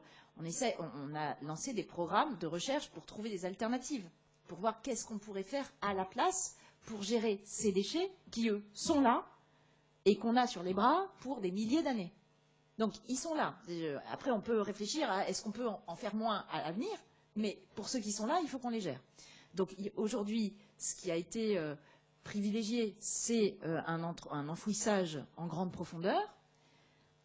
Est-ce qu'il y a d'autres possibilités? Ben là, on a mis justement des moyens pour faire de la recherche, pour voir s'il y avait d'autres possibilités. On a un peu le temps. On a un peu le temps. Mais après, il va y avoir un nouveau programme nucléaire qui va être lancé. Bien évidemment, une des premières questions que moi j'ai posées question à analyser, c'est quelles conséquences ça va avoir en termes de déchets, et notamment sur le projet CIGEO. Les premiers retours que nous avons font que, a priori, il y a encore de la place. Mais ça fait partie aussi du débat public qui va avoir lieu dans les mois qui viennent sur le nouveau programme nucléaire qui va être mis en place. Évidemment qu'il va y avoir un débat public, en fait il va y en avoir 3. Il va y avoir un débat sur le mix énergétique en France, et je vous encourage tous à participer à ce débat. Ensuite, il y aura un débat sur la première paire de réacteurs nucléaires dans le cadre de la Commission nationale du débat public. Et enfin, il y aura un débat au Parlement aussi sur la programmation pluriannuelle de l'énergie qui devra tenir compte de toutes ces questions-là. Et ça, c'est 2023.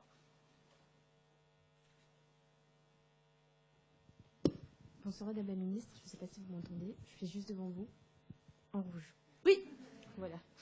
Je voulais, bonsoir avant tout et merci pour votre présentation. Je voulais revenir notamment sur les énergies renouvelables. Vous évoquez que ça serait bien de passer à 100% d'énergie renouvelable, or beaucoup en doutent.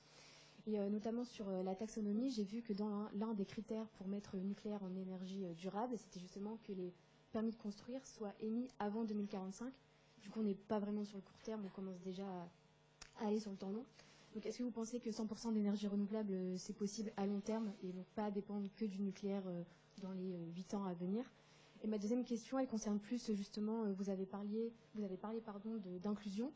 Et donc, il y a les énergies renouvelables, mais il y a aussi tous les réseaux de transport et les réseaux ferroviaires. Et donc, justement, comment on fait aujourd'hui si on veut se déplacer d'un endroit à l'autre, quand on voit que le billet d'avion est moins cher qu'un billet de train, quand on voit des fois on a du mal avec les réseaux ferroviaires, qu'il n'y a pas assez de pistes cyclables par exemple, ou encore que le prix des voitures électriques est encore trop cher. Comment on fait justement pour passer à cette transition énergétique pour inclure justement le plus de monde possible? Sur la question des énergies renouvelables, de 100% renouvelables, bien sûr, à titre personnel, évidemment, je suis très favorable aux 100% d'énergie renouvelable à terme.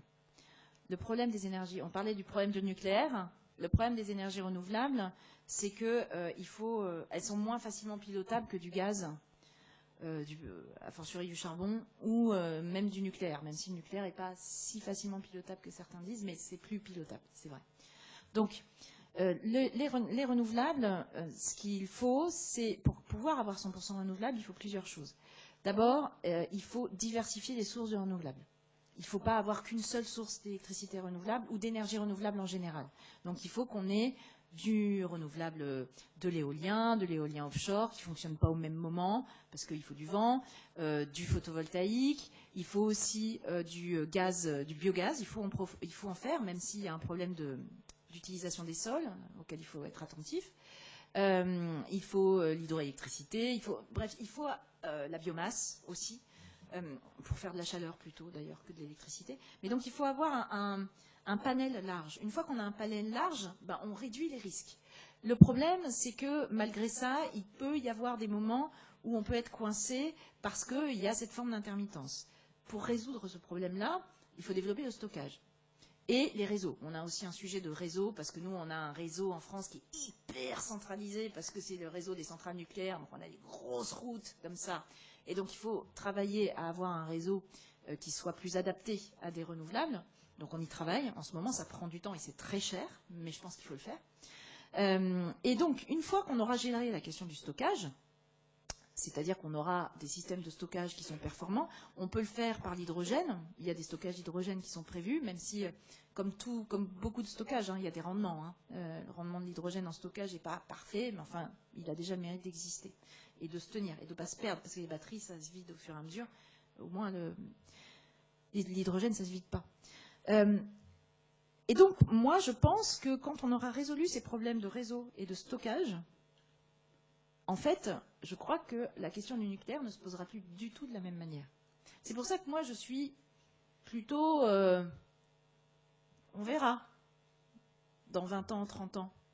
Mais on est obligé d'anticiper avant. Et on est obligé, parce que c'est toujours du long terme, les politiques énergétiques, on est obligé d'essayer de choisir les solutions qui sont les moins risquées en termes de probabilité. Et donc le choix qui a été fait là, de dire on développe beaucoup les renouvelables, on fait de la maîtrise de la demande, et on fait une part de nouveau nucléaire, c'est dans les travaux qui avaient été remis par RTE, par le réseau transport et électricité, ceux qui étaient considérés comme les moins risqués, c'est-à-dire qu'il y avait le moins de contingence. Parce que, y compris mes amis de Négawatt qui ont fait un scénario 100% renouvelable, je leur ai dit, dis donc les copains, ça veut dire que vous faites 100% de renouvelables dans, je ne sais plus si c'est 25 ans ou 30 ans. Je dis, mais donc là, vous comptez quand même sur le fait que nos centrales nucléaires actuelles, vous les utilisez parce que c'est 100% renouvelable, mais avec du nucléaire, hein, les scénarios Négawatt. Hein. Mais avec du nucléaire, les vieilles centrales qu'on tire le plus tard possible. Et j'aurais dit, c'est quand même un risque là.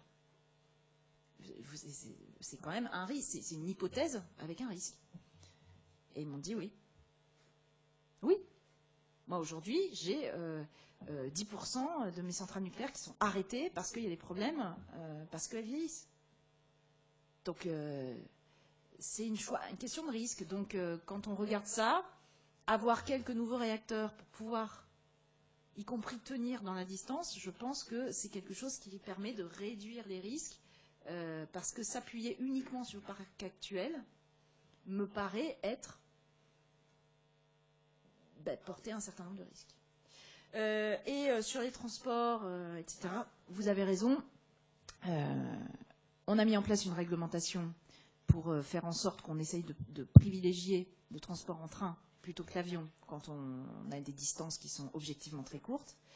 On a beaucoup, alors là c'est une petite fierté personnelle, mais on a beaucoup développé le vélo ces dernières années. Moi, vous savez, moi j'ai plein d'interlocuteurs. Quand on est ministre en charge de la transition écologique, je ne suis que face à des gens pas contents. Parce que c'est jamais assez ou c'est trop. Donc ça râle tout le temps. C'est quand même assez rare qu'il y ait des gens qui viennent me dire « Ouais ». Et ben la Fédération des usagers de la bicyclette, ils sont très contents.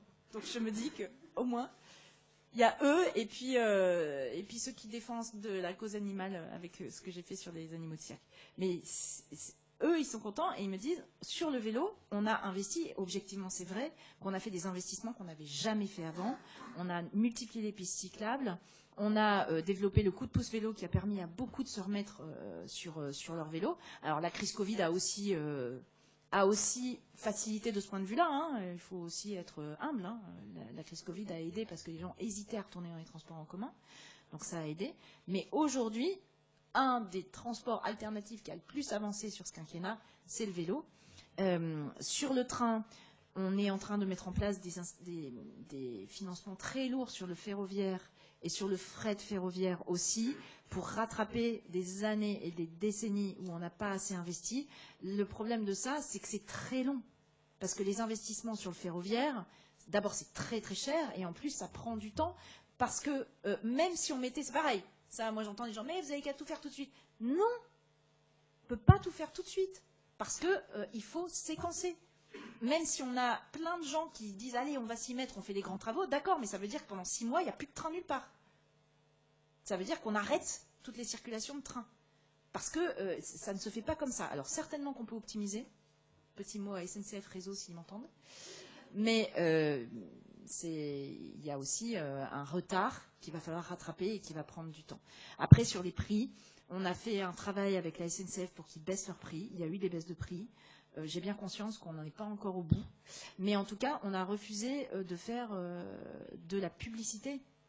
On a fait aussi un travail sur la publicité pour arrêter des publicités sur des choses qui sont aberrantes d'un point de vue écologique. Typiquement, allez, venez passer un week-end en avion, hyper loin.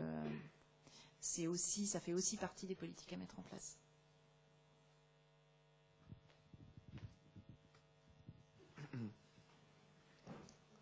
Bonjour. Bonjour. Bonsoir. Ouais. Alors que les scientifiques nous martèlent que la croissance économique est synonyme de davantage de pollution, puisque plus de machines et donc plus d'énergie nécessaire pour qu'elles tournent, comment voulez-vous continuer dans le chemin de la croissance si celle-ci est un obstacle impossible à franchir, tandis qu'un grand nombre de ressources s'épuisent? le polytechnicien Jean-Marc Jancovici estime qu'il faudrait un confinement Covid constant, réduisant la croissance de 5% par an pour respecter les accords de Paris, que donc la France ne respecte pas pour le moment. Pourquoi continuer à croire en la croissance verte? Et si vous voulez construire une économie sociale, pourquoi ne pas redistribuer les richesses pour aider la transition? Alors, je pense qu'on ne souhaite pas ce que Jean-Marc Jancovici voudrait. On peut partir sur cette base-là. Moi, vous ne m'avez pas entendu, je pense, ou alors je commence à plus bien aller. Vous ne m'avez pas entendu utiliser les termes croissance verte, etc. Je ne pense pas que vous m'avez entendu dire ça, parce que j'ai toujours eu un problème avec la question du mythe absolu du PIB, du PIB, puisque c'est un indicateur qui est très imparfait, et c'est un indicateur qui ne reflète pas ce que je pense souhaitable, c'est-à-dire le bien-être d'une société. Et on voit d'ailleurs des pays avec des PIB qui augmentent très fort en ce moment, qui ont des très forts taux de croissance. Ce n'est pas forcément les pays où on est les plus heureux. Et donc on a d'ailleurs, à l'époque, quand j'étais députée lors du précédent quinquennat, on avait poussé avec Eva Sas une loi pour changer les indicateurs de richesse, pour que les indicateurs changent, et notamment ceux qui sont générateurs de nos politiques publiques, ceux sur lesquels on se base pour décider des politiques publiques. Bon, c'est dur hein, de faire changer ça, c'est très dur, mais ça commence à venir par petits bouts. On a notamment le budget vert qui est en train d'être mis en place. Le budget vert, c'est un budget qui nous permet... Alors aujourd'hui, on n'en est qu'au début, hein, mais je peux vous dire que pour les services de Bercy, c'est déjà un énorme travail. Donc il faut les encourager, c'est très bien, il faut continuer. Qui permet d'indiquer quelles sont les mesures qu'on vote qui sont bonnes pour l'environnement et qui sont mauvaises pour l'environnement, qui ont un impact négatif. Le but étant évidemment que les mesures qui ont un impact négatif finissent par disparaître, et le plus vite possible. Donc ça prend du temps. Ensuite, moi je crois beaucoup à la redistribution. De toute façon, c'est déjà ce qui existe dans notre pays. Notre pays est très redistributif. Non mais l'ISF, moi je n'étais pas pour, j'étais députée à ce moment-là et je m'étais exprimée contre. Donc je ne vais pas défendre le truc, mais en même temps, on est d'accord, c'est un symbole. C'est pas avec l'ISF qu'on va arrêter la faim dans le monde, ni la faim en France. C'est 4 milliards, c'est que dalle en termes budgétaires. Enfin, pardon, mais c'est un symbole. Donc oui, les symboles sont importants. Oui, moi j'étais contre la suppression de l'ISF, même si en vrai, il y a encore une taxation, mais bon, peu importe. Je pense que ce n'était pas quelque chose qui était prioritaire à ce moment-là. Mais par contre, ce sur quoi je me bats actuellement, parce que je pense que c'est ça qui est le plus intéressant, c'est que justement, les politiques qu'on met en place aujourd'hui, notamment de quotas carbone, de taxation carbone, parce qu'il y en a une qui est une bonne chose en vrai, parce que ça donne un signal prix et ça permet d'arrêter d'investir dans des trucs polluants. Donc donner un prix au carbone, donner un prix à la pollution, c'est ce qui a manqué pendant des années. Pourquoi on a eu une mondialisation de dingue des marchandises? C'est parce que le pétrole coûtait pas cher et que les transports coûtaient rien. Si on faisait payer le prix de la pollution, et c'est ce qu'on est en train de faire, c'est ce qu'on est en train de faire, y compris avec le Fit for 55, c'est quelque chose qui est positif. Le problème, c'est comment on fait, et là-dessus, je pense qu'on pourrait se retrouver, c'est comment on fait pour que l'impact social soit pas trop dur. Parce que c'est vrai qu'il y a des gens, aujourd'hui, que ça met dans la grande difficulté. Et bien, là, aujourd'hui, on est en train de discuter avec mes collègues ministres en charge du climat, de l'environnement et en charge de l'énergie, sur comment on redistribue l'argent qui va venir, notamment de l'ETS, donc des quotas carbone, ou qu'on pourrait récupérer aussi du MACF, puisque ce sera une forme de taxe, même si on ne peut pas l'appeler comme ça pour des raisons d'OMC. Mais comment on fait pour que les mesures qu'on met en place, qui sont un peu difficiles, et qui sont des taxations, qui sont des mesures fiscales, etc., pour taxer la pollution, on va faire simple, hein, pour taxer ce qui est mauvais pour le climat, puissent être directement récupérées et redistribuées sous forme de politiques différentes pour aider les gens à pouvoir s'adapter. Donc soit, je sais pas moi, soit à acheter une voiture électrique quand ils sont obligés d'avoir une voiture, pour leur payer des trucs de transport en commun, pour faire en sorte qu'ils puissent mieux être isolés dans leur logement, enfin plein de choses. Enfin, il y a plein de, ou même certains minima sociaux, on pourrait aussi faire. Mais donc comment on fait pour que ça puisse être utilisé directement pour aider les gens face aux conséquences des politiques qu'on va mettre en place? Je pense que c'est un des enseignements des Gilets jaunes, à mon avis. C'est que ce qui s'est passé avec l'augmentation de la taxe carbone, qui était une bonne chose, encore une fois, la taxe carbone, c'est une bonne chose, c'est un bon outil. Tout le monde vous le dira. Alors là, d'ailleurs, c'est assez intéressant. Tous les économistes, y compris libéraux, et tous les plus écolos du monde vont vous dire la taxe carbone est un bon outil. Simplement, le fait que ce soit mis en place sans qu'il soit suffisamment tenu compte des conséquences sociales que ça pouvait avoir, ça a créé... je ne sais pas si ça a créé les Gilets jaunes, mais en tout cas, ça a servi de détonateur pour les Gilets jaunes. Donc, la leçon qui en a été tirée, compris par tout le monde, je peux vous dire, au niveau européen, ça a vachement marqué les Gilets jaunes. Ils n'en veulent pas chez eux. Et donc, on doit trouver cette manière de redistribuer cette manne qui existe et qui pourra servir aussi à l'acceptabilité de la transition écologique. Parce que je peux vous dire, j'imagine qu'ici, j'espère, que tout le monde est convaincu de la nécessité de la faire, cette transition, et de la nécessité de mettre en place des mesures dures, des mesures impactantes. Mais je peux vous dire que ce n'est pas le cas de toute la population en France et dans le monde. À la COP26, je peux vous dire que quand on est face à la Chine, quand on est face à l'Inde, c'est dur, quoi. Mais il faut continuer. Et on va les rallier un jour. Je pense qu'on va prendre encore quelques questions et puis après vous nous direz parce que sinon la course contre la montre, je pense que vous ne la gagnerez pas contre le train. Ah bah le train c'est foutu là déjà, je vous le dis. Et du coup, levez la main pour ceux qui... Bonsoir Madame la Ministre, ici, au fond. Oui. Je voudrais savoir quelle est votre position par rapport à la collapsologie et comment le gouvernement se prépare-t-il aux événements qu'elle prévoit? Alors moi, j'ai été formée par un grand maître de la collapsologie qui s'appelait Yves Cochet. J'ai travaillé avec lui pendant plusieurs années. C'est lui d'ailleurs qui m'a appris énormément de choses sur l'énergie notamment. Moi, je pense que la collapsologie, ça peut pas être... ça marche pas avec la politique, en fait. Moi, si je suivais vraiment tout ce que disaient les collapsologues, je pars tout de suite. Alors non, je me flingue pas. Moi, j'ai d'autres idées. Je profite de la vie. Avant, je fais plein de conneries. Je profite à fond. Je pense que si tout le monde était collapsologue, ce serait la fin des temps, en fait. Parce que tout le monde deviendrait fou.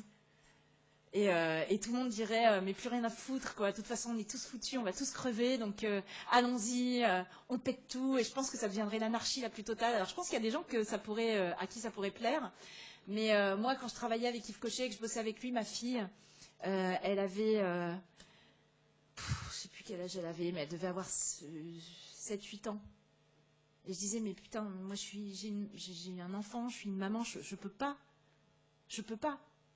Donc je comprenais Yves Cochet qui lui était à la fin de sa carrière politique et il avait décidé de faire sa maison en autonome, complet, et à se protéger du reste du monde qui voudrait aller lui piquer son cheval ou ses fruits qu'il aurait fait et ses légumes dans son jardin. Mais je peux pas.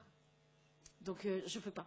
Je fais de la politique, je dois faire en sorte que le futur soit un peu vivable pour ceux qui vont nous suivre. Et donc les collapsologues, c'est un peu un côté, Enfin, moi, je l'ai trouvé un peu comme ça. Je peux pas être désespérée. Sinon, je fais autre chose. Je fais pas de la politique. Ils sont déjà assez désespérants dans le monde politique. Alors, si en plus... On va prendre encore 2 questions.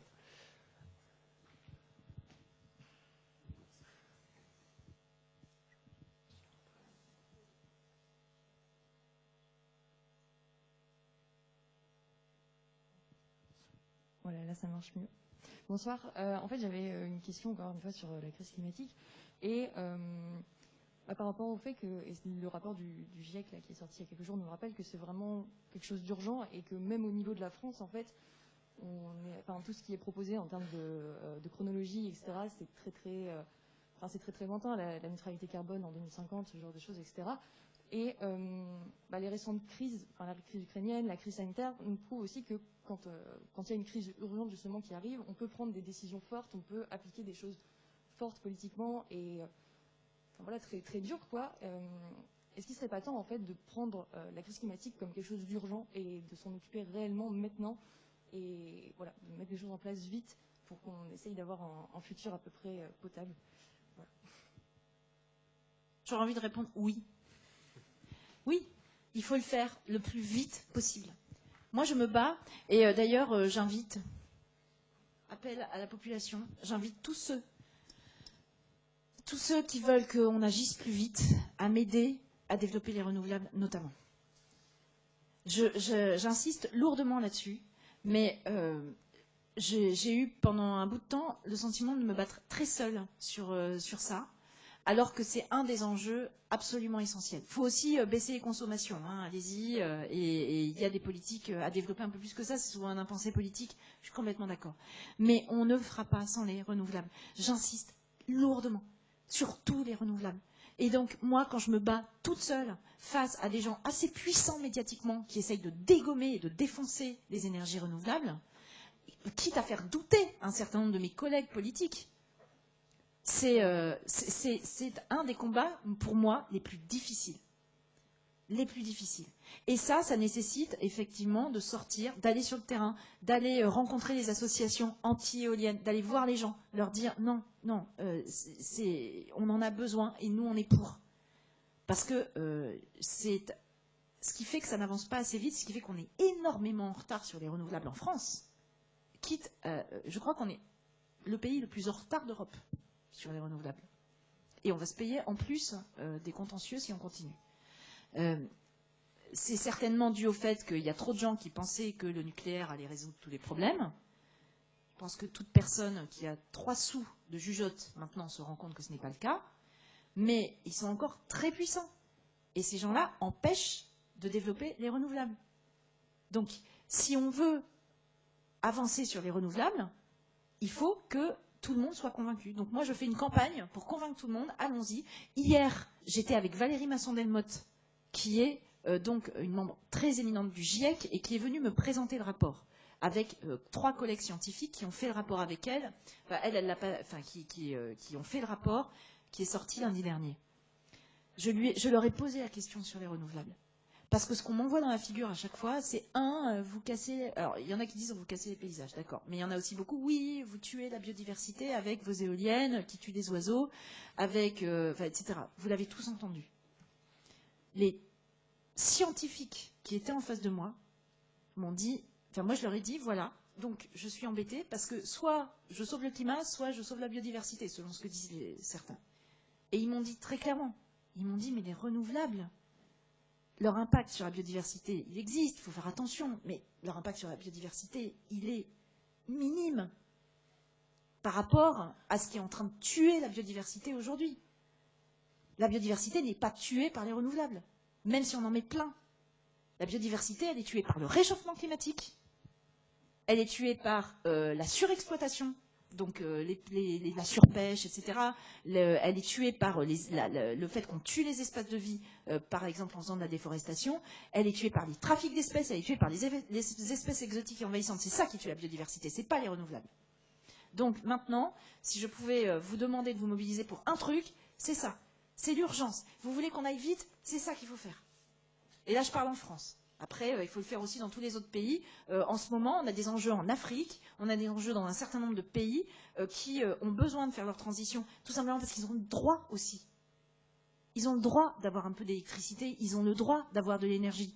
Sauf qu'aujourd'hui, ce qui va se passer, c'est que les Chinois sont en train de s'organiser pour leur ramener plein de gaz. Et donc, si nous, on ne se dépêche pas de travailler pour qu'ils développent des énergies renouvelables, pour qu'on les aide à faire ça, c'est pour ça qu'on est en Afrique du Sud aussi, ils vont développer du gaz. Et donc, ils vont développer des émissions de gaz à effet de serre. Donc, voilà, c'est compliqué. Mais en même temps, c'est passionnant. Faites tous de l'écologie. Vous allez voir, vous ennuierez jamais. Bonjour. Bonjour. Alors, en 2016, et durant votre présentation tout à l'heure, vous promettiez la fin de tous les néonicotinoïdes. Ah, vous n'avez pas eu celle-là. Pour 2020. Merci, parce que ça m'aurait manqué. Mais je sais. On s'était dit que ça vous ferait plaisir. Ouais, c'est gentil. Alors pourquoi du coup ça me touche beaucoup. Pourquoi du coup les avoir réintroduits en 2020, justement pour ce que vous appeliez une très courte durée, qui dure maintenant depuis 2 ans quand même, alors que vous connaissiez très bien les conséquences que ça aurait sur les sols, les eaux, les menaces que ça représente pour les abeilles, comme vous le disiez justement en 2016. En plus du fait que l'argument économique des betteraves ne tienne absolument pas à la route face aux victimes, enfin au nombre de victimes humaines et environnementales que cela va causer, de réintroduire ces... Vous venez d'où? Vous venez pas du nord de la France, vous? Non. Ah bah ouais, c'est pour ça que vous connaissez pas les problèmes des betteraves. Et donc du coup, finalement, est-ce que vous n'avez pas l'impression de vous sentir un peu seul, notamment du coup dans le gouvernement, vu que ce que vous promettiez en 2016 et ce que vous semblez penser n'a pas l'air d'être respecté, et voilà, c'est ça ma question. Vous savez, je me suis sentie seule, surtout en 2016, quand je me suis battue pour interdire les néonicotinoïdes. Parce que c'est pareil, hein. Là, je veux dire, tout le monde... D'abord, personne ne connaissait le nom néonicotinoïdes à ce moment-là. Et comme souvent, comme là, ce que je vis sur les énergies renouvelables, par exemple, un peu moins maintenant. Moi, je suis contente du discours de Belfort pour ça. Mais quand je me battais sur les néonicotinoïdes, je me retournais, et puis dis donc, j'avais l'impression qu'il n'y avait pas grand monde. Hein. Alors là, maintenant, il y a plein de défenseurs des néonicotinoïdes, enfin de l'interdiction. Mais à l'époque, je ne parle pas de vous, parce que vous, à l'époque, vous étiez un peu jeune. Mais le combat était un combat titanesque, homérique. Et pour la petite histoire, d'ailleurs, que j'ai gagnée grâce aux chasseurs. C'est quand même un truc de dingue, cette histoire. C'est l'histoire des néonicotinoïdes, c'est que j'avais tout le monde contre moi. J'avais le ministère de l'Agriculture qui distribuait des courriers aux députés pour leur dire que c'était une horreur, qu'il fallait absolument pas les interdire, que ça allait tuer toute l'agriculture française, etc. Enfin, comme à chaque fois. Et enfin, cette fois-là, en tout cas. Et j'avais le soutien de Ségolène Royal, pour le coup. Là, elle m'a soutenue du début à la fin, ce qui pouvait aider dans ce moment-là. Mais au Parlement, c'était une horreur. Enfin, on risquait de ne pas passer. Et donc, ceux qui m'ont aidé, ce qui est fou, c'est que c'était pas des gens dont je partageais les idées. C'était... et d'ailleurs, j'ai un copain qui le raconte dans son bouquin. C'est à un moment, les chasseurs ont dit, bon, ben, on va faire en sorte que ça passe. Et donc, comme on était ric-rac, on devait être à 50%, 50-50, au moment du vote, il y a un mec qui s'appelle David Douillet. Vous voyez qui c'est? Eh ben, David Douillet, qui n'était pas mon copain politique du tout, qui était très en cheville avec les chasseurs, qui s'est levé, et qui est parti pisser. C'est souvent ce qui se passe à l'Assemblée. Il est parti pisser. Parce qu'on avait des petites vessies à l'Assemblée. Et il est parti pisser, et donc le vote est passé à 1 voix. Ou 2. Parce qu'ils sont peut-être partis à 2. Pisser. Voilà, c'est comme ça que ça s'est passé à l'époque. C'était un combat terrible. À cette époque, depuis cette époque, non mais parce qu'il faut juste remettre les choses en place, depuis cette époque, les néonicotinoïdes, on est passé de 100, sur une échelle, hein, de 100 d'utilisation des néonicotinoïdes, aujourd'hui on est à 8. C'est-à-dire qu'il y a 92% des utilisations de néonicotinoïdes qui étaient autorisées en 2016, qui ont disparu. Et ça c'est grâce à moi. Donc si vous voulez, après, oui, on a un problème qui reste sur un petit noyau là qui reste à la fin. C'est très désagréable, c'est très pénible pour l'environnement, mais ce truc-là, c'est une queue de comète, c'est fini. C'est-à-dire qu'on a donné là, alors c'était pas réautorisé en fait. Hein. Je n'ai pas remis des néonicotinoïdes dans ce pays, il faut bien être clair. C'est qu'on avait une trajectoire pour finir. Et donc, on avait une trajectoire, et sur un certain nombre de produits, on leur avait donné jusqu'à 2020. Donc, ils avaient jusqu'à 2020, donc ils en mettaient encore. C'est juste qu'ils ont dit, là, on ne va pas arriver à plus en mettre. Et donc, au lieu de faire ça, on a fait ça, et dans 2 ans, même pas, dans 1 an et demi, c'est fini. Donc, oui, j'aurais largement préféré ne pas être obligé de le faire. Ça m'a pourri mon été, tout le monde s'en fout, mais j'ai passé un moment atroce où je me suis dit putain, je peux pas faire ça, etc. Et après, j'ai regardé, je me suis rendu compte de ce que ça voulait dire en termes de déstructuration de l'environnement et en termes de conséquences pour l'environnement. Et en gros, oui, c'est pas bien, mais c'est pas ce qui reste là qui va tuer la biodiversité. Non mais d'accord, oui, je suis d'accord.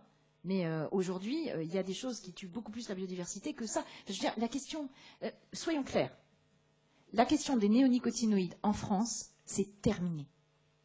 C'est fini.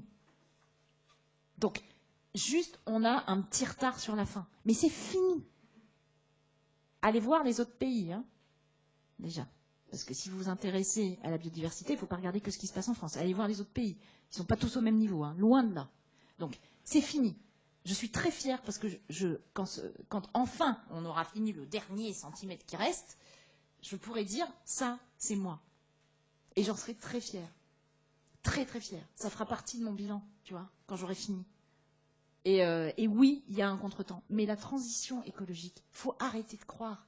Mais je pense que personne ne le croit ici, mais il faut arrêter de croire que c'est linéaire. C'est pas vrai. C'est pas vrai. Tu as des à-coups. L'important, c'est d'aller le plus vite possible et de faire en sorte de toujours garder ta trajectoire. C'est-à-dire, tu fais des à-coups comme ça, mais il faut toujours, tu vois. Ou alors, si tu es en baisse d'émissions de gaz à effet de serre ou en baisse de cochonneries qu'on met sur les produits, mais il faut que ça aille comme ça. Mais jamais personne n'a vu que ça faisait comme ça. Ça n'existe pas. Ça peut faire comme ça, comme ça, comme ça, comme ça. C'est ça. Donc là, oui, on est sur un truc qui ne me plaît pas du tout. Mais en vrai, quand on regarde la part, et je vous invite, jeune homme, à regarder, regarde la part de ce que ça veut dire aujourd'hui, l'utilisation des néonicotinoïdes qui reste par rapport à l'utilisation globale des pesticides qui restent dans notre pays. Et je peux te dire que ça, c'est un gros travail qui reste à finir. Et si jamais tu prononces le mot glyphosate, je vais te dire... Et si jamais tu prononces le mot glyphosate, c'est pareil. Le glyphosate, de mémoire, alors j'ai peur que ma mémoire flanche, mais de mémoire, c'est 18% des produits phyto qui sont utilisés dans la ferme France en ce moment. 18%. Donc, quand bien même tu interdis 100% du glyphosate, il te reste 82% de phyto qui ne sont pas interdits. Donc moi, je considère que est-ce que la bonne méthode, c'est une vraie question que je pose, hein, parce que moi, je me la suis posée aussi. La vraie question que je pose. Est-ce que la bonne méthode, c'est de dire, le glyphosate étant un symbole, comme les néonicotinoïdes étant un symbole, je me focalise uniquement sur le glyphosate pour essayer d'arriver à 100%, ce que je voulais au début. Donc, on peut tous aussi avoir des réflexions qui évoluent aussi, parce que quand on se tracasse la réalité dans la tronche, à un moment, il faut aussi... Est-ce que je me bats là pour une interdiction tout de suite, au plus vite, de tout le glyphosate, et je consacre tout mon temps à ça, ou est-ce que j'interdis toutes les utilisations du glyphosate là où on a trouvé des alternatives qui sont moins dangereuses pour l'environnement, évidemment, parce que sinon ça ne sert à rien, ce qui a été choisi, et je me dis, bah tiens, pourquoi on ne ferait pas ça pour les 82% qui restent? Et donc là, ce que je suis en train de faire, moi, je ne sais pas si je pourrais aller au bout, mais en tout cas, ce sur quoi je suis en train de pousser, c'est qu'avec l'ANSES, avec l'INRAE, on travaille sur tous les autres phytos pour que dès qu'on a une solution, et il y en a aujourd'hui, pour les autres phytos d'utilisation qui soient moins dangereuses pour l'environnement et qui soient gérables, hein, pour évidemment les agriculteurs, mais y compris les changements de méthode, hein, parce qu'il ne faut pas juste rester remplacer un produit par un autre, tu peux aussi changer les méthodes. Dès qu'on a le truc, hop, on interdit. Je pense que si on fait ça, très vite, on aura beaucoup moins de produits phyto sur le territoire français que juste si on avait interdit 100% du glyphosate. C'est un choix. Mais là, en plus, on ne laisse pas les agriculteurs sans solution. Et on entraîne avec nous le monde agricole. Parce qu'on a besoin du monde agricole. Parce que moi, j'ai toujours envie d'être nourrie. Et c'est eux qui nous nourrissent. Donc, c'est pas pour ça qu'il faut se laisser faire et céder à toutes les inquiétudes qu'ils peuvent exprimer. On ne peut pas faire sans eux. Bien, oui, bah, la conférence du coup touche à sa fin. Je vous remercie toutes et tous d'être venus. Et puis merci Madame la Ministre.